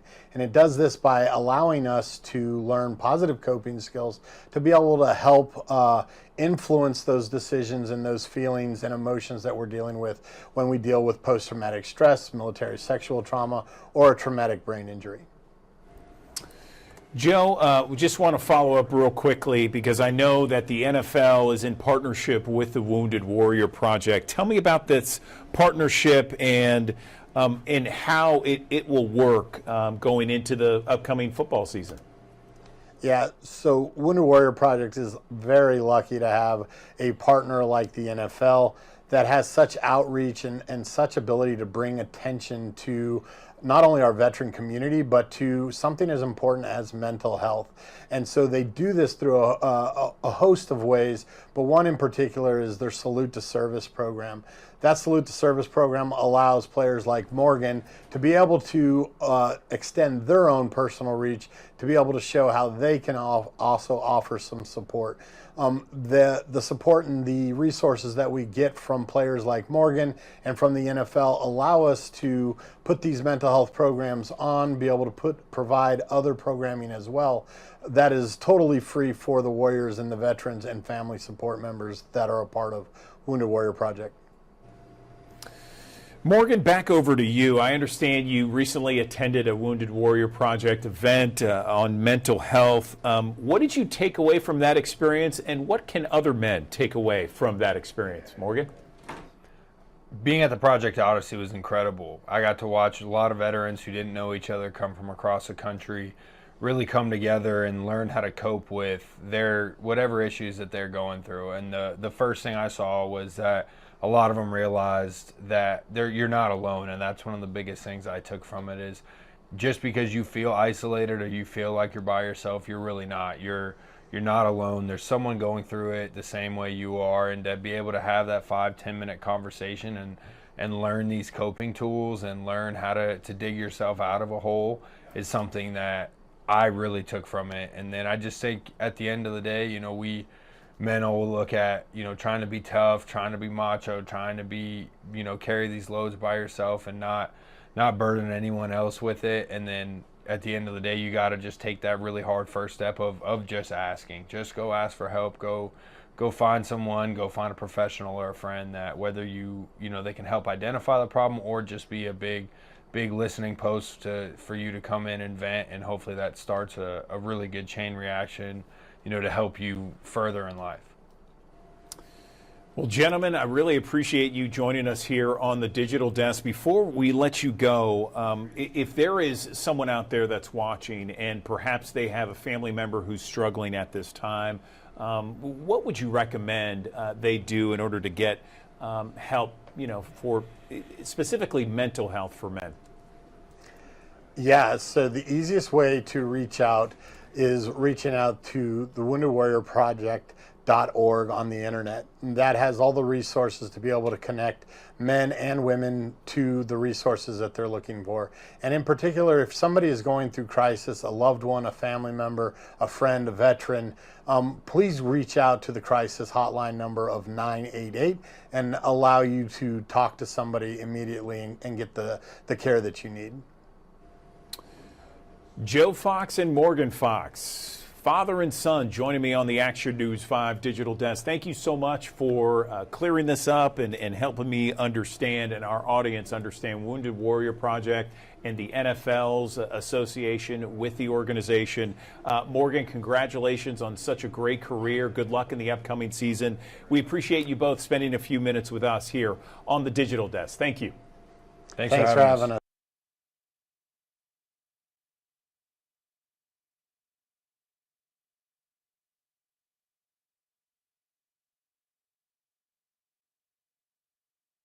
Good news for this weekend's forecast. As long as you can stand the heat a little bit, we'll get through it just fine, because the surface map just goes to show us this frontal system, and this low, I should say, off to our east, that is going to be moving out to sea.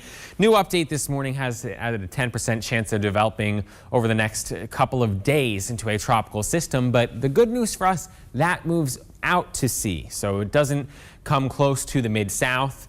We'll be watching this frontal boundary associated with the low to our north and our west.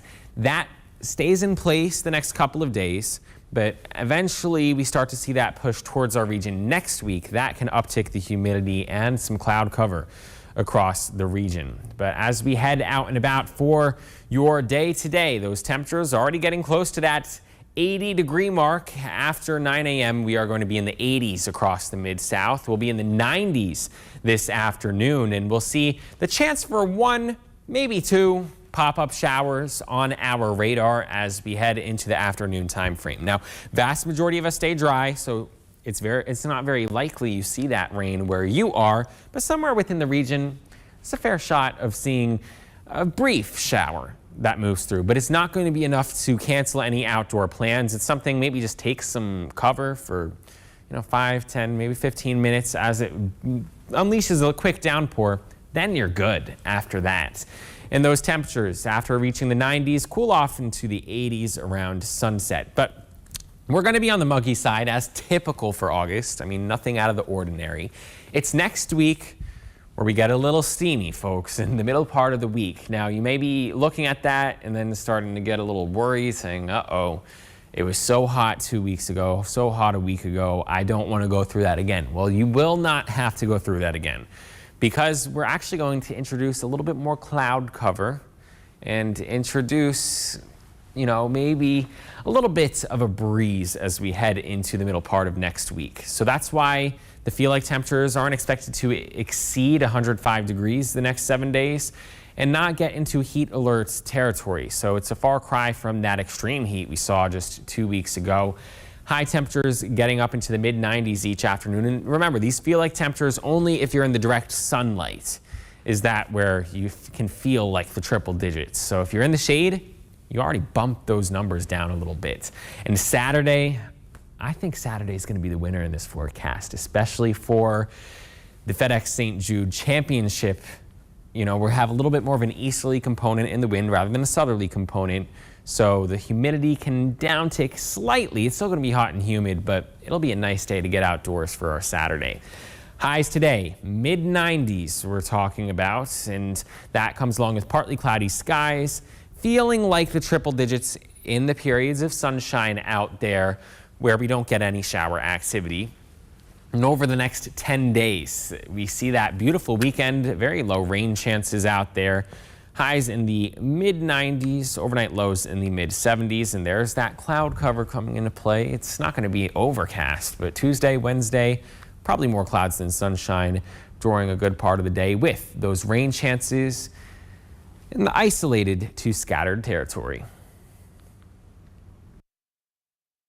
Good morning. Welcome back to the Action News 5 Digital Desk. Endometriosis is a condition in which the tissue similar to the lining inside the uterus is found outside of the uterus. It can induce a chronic inflammatory reaction, can be very painful for women. In fact, about 1 in 10 women during their reproductive years have this kind of condition, and that's about 176 million women in the entire world. Let's talk about this condition more and what we can do about it with signs, symptoms, and treatment. I'm joined on the Action News 5 Digital Desk by Dr. Patrick Clayton, an OBGYN with St. Francis Hospital. Dr. Clayton, nice to have you back on the Digital Desk. So tell us about endometriosis. Good morning. Good morning. So what you said is exactly correct. It's a condition where that tissue is found outside of the uterus, typically in the pelvis, on the pelvic sidewalls, on the abdominal walls, even on the bowels, which can lead to a range of symptoms from chronic pelvic pain to cyclic pelvic pain, infertility, and a host of other symptoms like nausea, even diarrhea, painful urination. And with those symptoms, it can lead to a decrease in quality of life.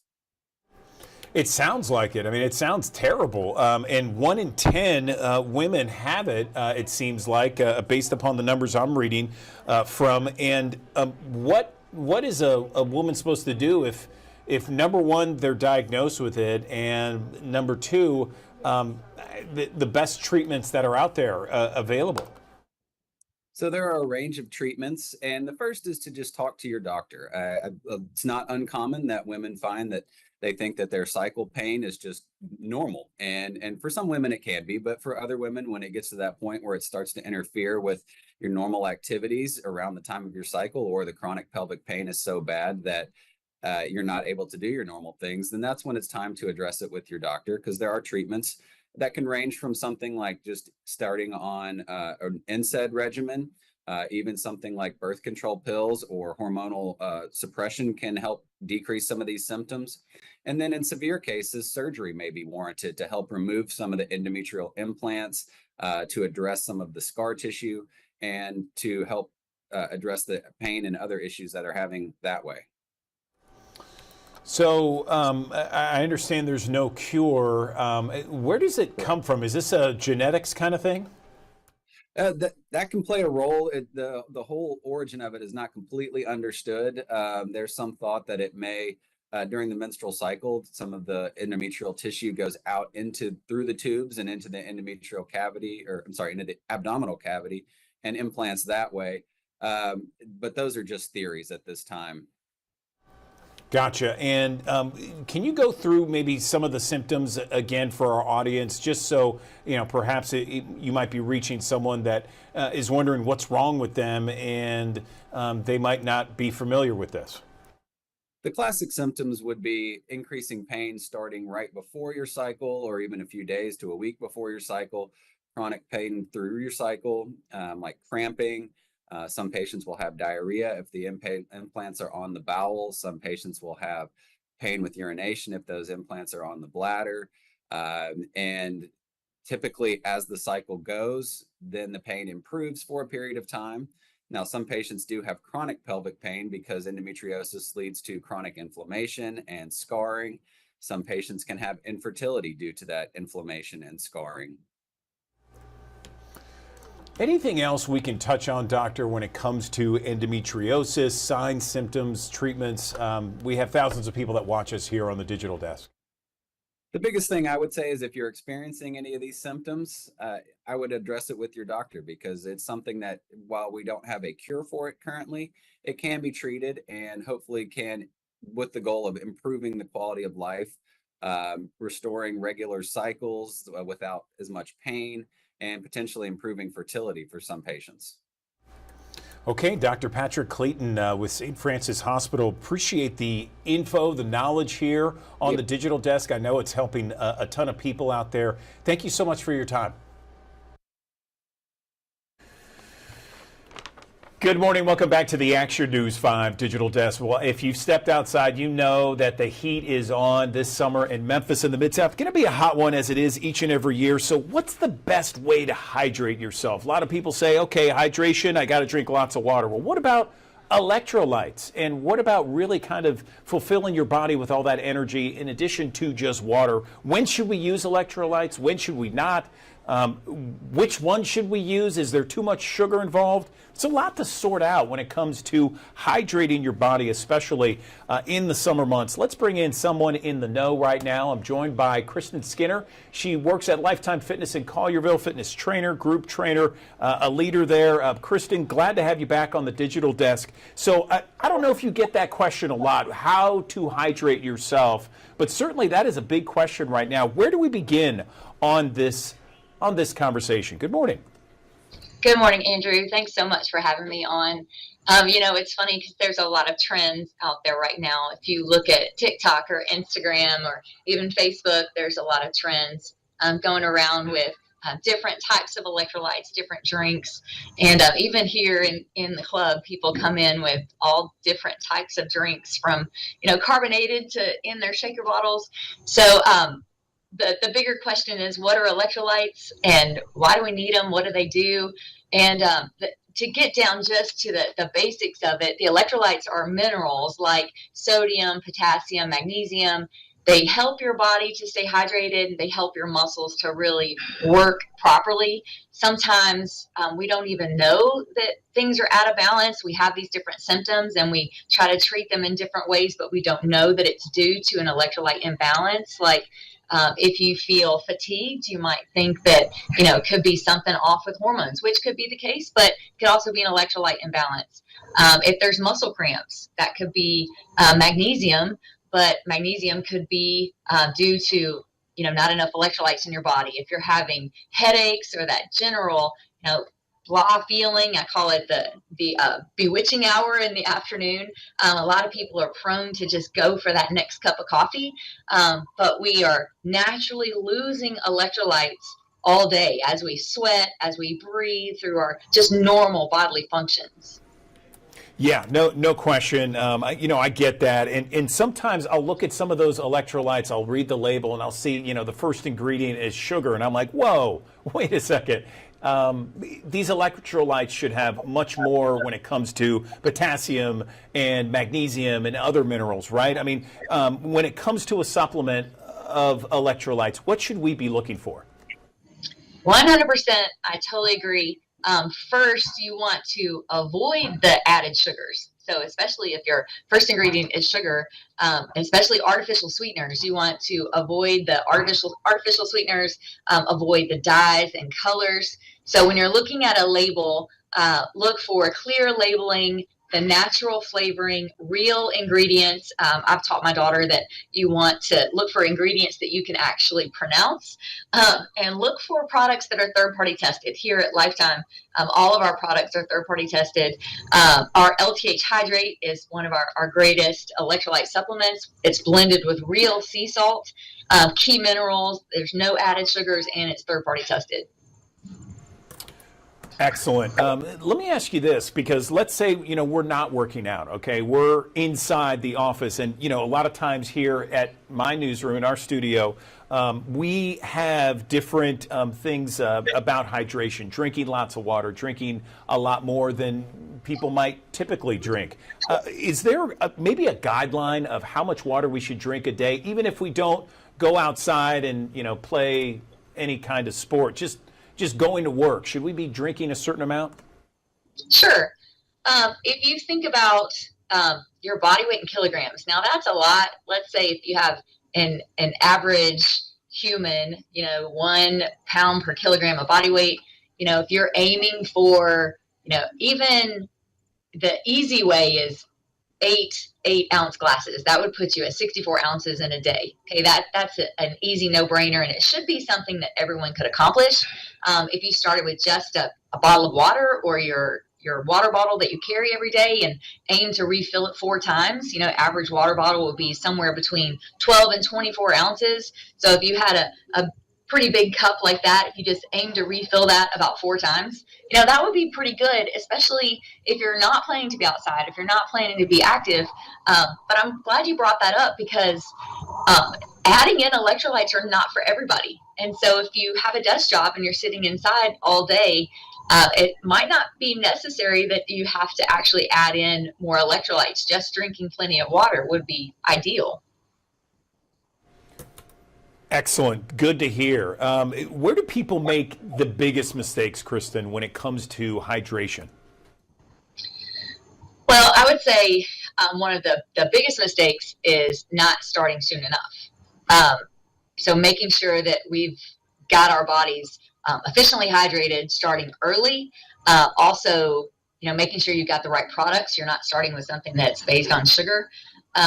Especially if you're going to be in hot and humid conditions. Make sure you start early and then keep it onboarding as you go. You can also alternate between some electrolytes and water, but where a lot of people nowadays, I feel like, make a lot of mistakes is they're not getting enough rest, and they're drinking a lot of caffeine or taking a lot of caffeine supplements and misperceiving the cues that their body is beginning to dehydrate, when an electrolyte supplement would be really helpful. Good point, Kristen. Anything else you can mention right now that our thousands of people who watch us each and every morning might find perhaps to their advantage this summer? Yeah, there's a lot of benefits when it comes to supplementing with an electrolyte.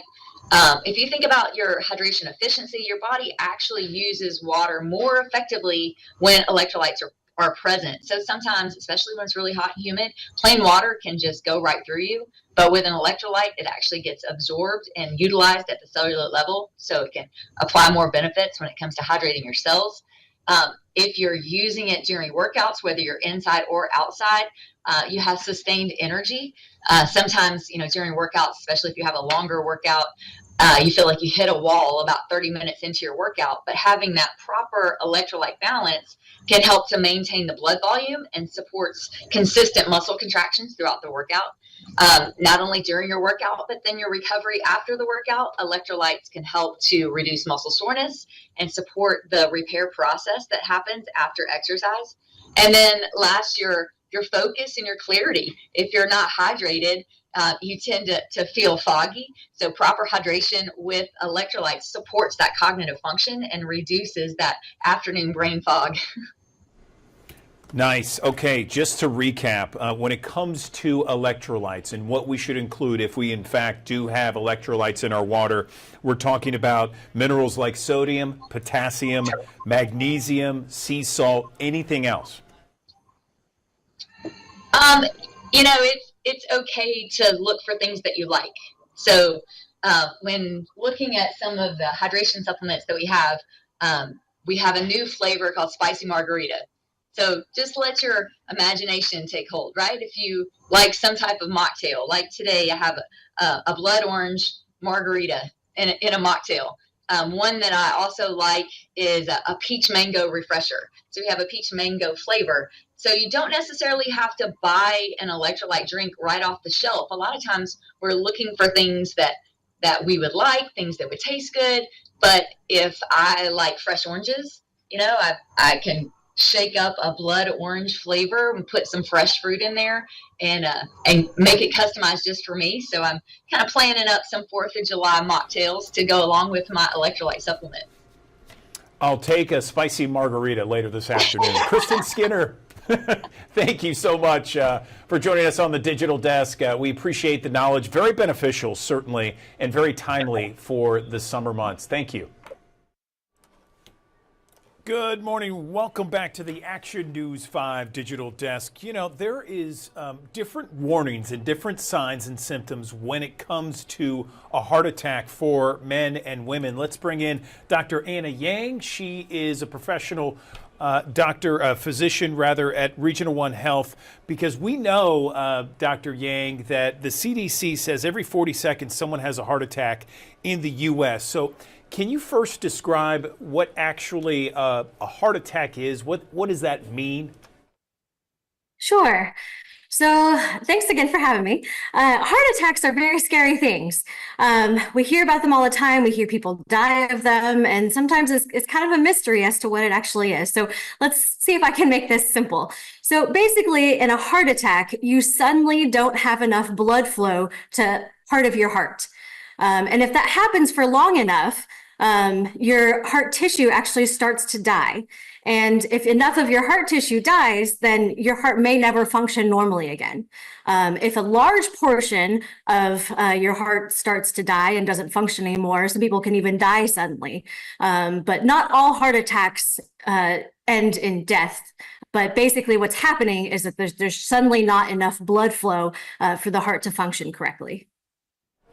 So I know that the signs and symptoms for a heart attack in men are different than women. Can you explain maybe some of the big signs and symptoms for both genders? Sure. So classically, heart attacks present with chest pain, usually in the middle of your chest, and it usually feels like a pressure type feeling, like the classically described elephant sitting on your chest. Just a big pressure squeezing feeling. It's not necessarily like the way you would imagine, pain to be, like a sharp stabbing type thing. This kind of chest pressure or pain can also come with shortness of breath, some nausea, maybe your heart's racing a little bit, maybe you get sweaty all of a sudden. And this chest pain or pressure can also radiate or kind of shoot towards your arm or your jaw or potentially your neck. Now, not everybody, though, has the classic signs of heart attacks. Sometimes heart attacks more commonly in women or more commonly in people with diabetes or more common in older people. Sometimes heart attacks don't have those exact symptoms. Sometimes it's just a feeling of nausea, a little bit of, restlessness, just suddenly feeling tired all over. So not every single heart attack presents as the classic kind of chest pain symptoms. And men and women can all have these abnormal or atypical symptoms, but it does seem to happen more often in women and those with diabetes and other medical conditions. I know that there's something called a silent heart attack, and I'm trying to figure out exactly what that is in relation to just your, I guess, typical heart attack. Sure. So it's referring to the symptoms. So your typical heart attack, you have all the, symptoms of it. You don't feel good. You have potentially chest pain or the, nausea or the sweating or the shortness of breath or the heart palpitations or the weakness. A silent heart attack is just, you don't have those same symptoms. You might have a little bit of a vague feeling of, being unwell or a little bit of just, mild symptoms. But you can have these symptoms and be actually having a heart attack and not know it. And that's why they call it silent. So that, in the future, when you're getting evaluated by a doctor for something else, you find out later on that, oh, you actually did have a heart attack at some point and didn't recognize it or didn't know it. If you think you're having a heart attack and you feel like you might, what should you do? So the most important thing really is to get seen and get your risk factors and things evaluated before you have a heart attack at all. So go to your regular doctor, get your regular checkups. If you have risk factors like high blood pressure or diabetes or high cholesterol, or you're smoking and trying to quit, your doctor can help you with all of these things to try to mitigate your risk factors and decrease the chances of you having a heart attack at all. But if you really think you're having a heart attack, definitely get yourself to the emergency room right away. Because if you're not having enough blood flow to your heart, that needs to be fixed as soon as possible, whether it's by medication or procedure or a combination of both. That blood flow to your heart needs to be restored as soon as possible to try to preserve as much of your heart function in the future as possible. So if you really think you're having a heart attack, go straight to the emergency room. What about prevention? Let's talk a little bit about prevention, just news you can use right now for the thousands of people who are watching, Anna. Sure. So prevention is the most important thing.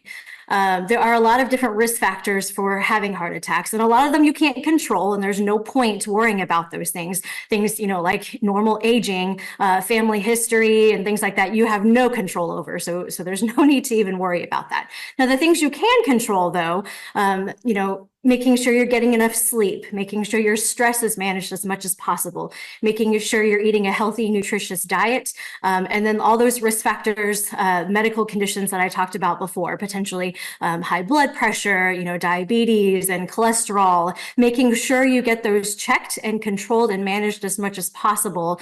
And you may not even feel those symptoms. A lot of people have high blood pressure without having any idea of it.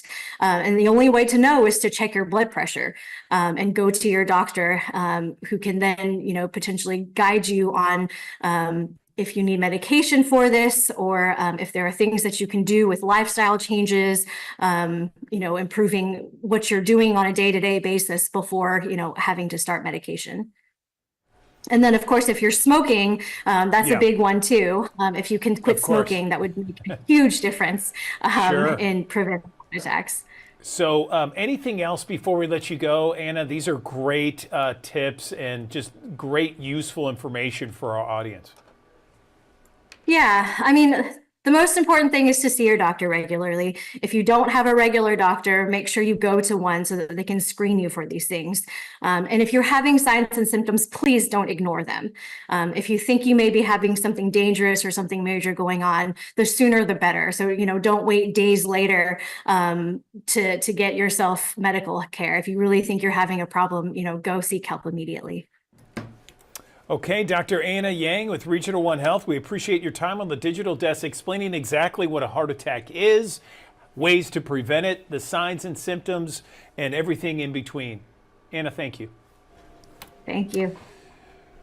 All right, that does it for us here in the Action News 5 Digital Desk. Have yourself a wonderful, wonderful afternoon and weekend. We got Action News 5 Midday coming up at the top of the hour with Ariana Poindexter. She'll take you through your news headlines and your forecast, and then we'll see you bright and early on a Monday morning beginning at 7 o'clock. Take care.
I mean, on Monday.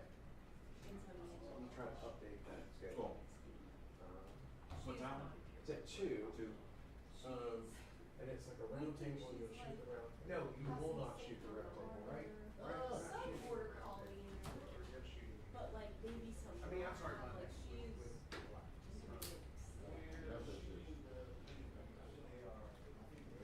Estimate around 20,000 stories. And that's because you guys are the round table. I was about to say. And you shut one down and 4 more pop up. Is there a fighting issue? Not as much, and here's why, is because it was, so people in the neighborhood are not going to hurt. Well, when I Googled it, it says.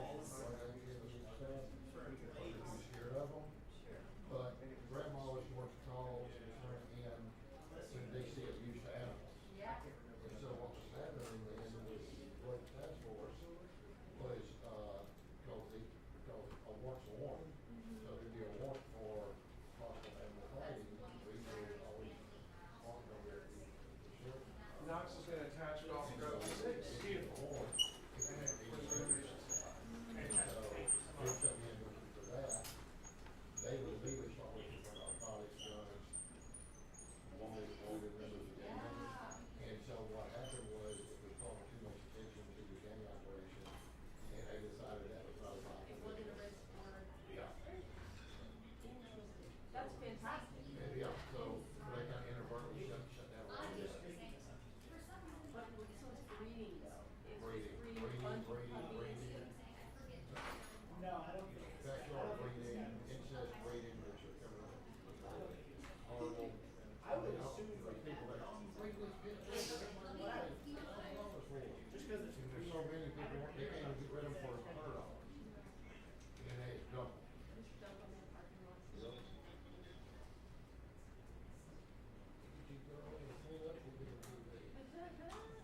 Well, it was great meeting you. It was so great Yeah. meeting you, Leonard. We'll say bye before we head out.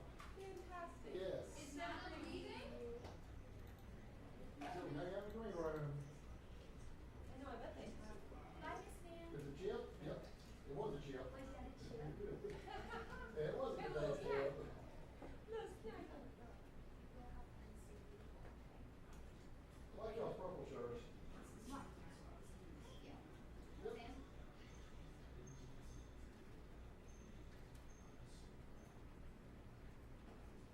Yeah, she's getting 0 attention, so. No, she gets nothing. So. She starved for it. Well, no, as far as the doctors, nobody has asked to get her out of town. There's been no applications on her, no one's called her. Okay, well, let me tell you, emailed. that was baby for 6 years, and then my little ass came around, and now she's more spoiled than all. So, yeah. I promise, sometimes it just takes. So hopefully we'll get somebody else here on TV today. I will say bye for you, ladies. Bye.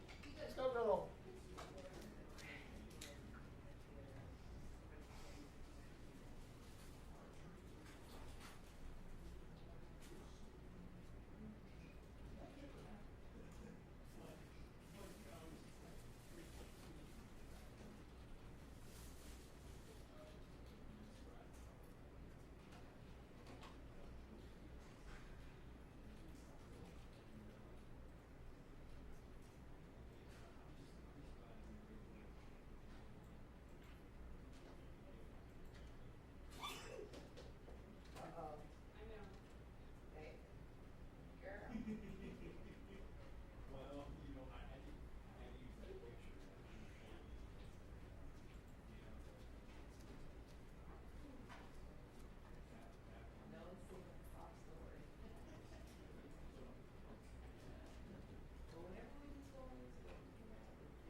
November.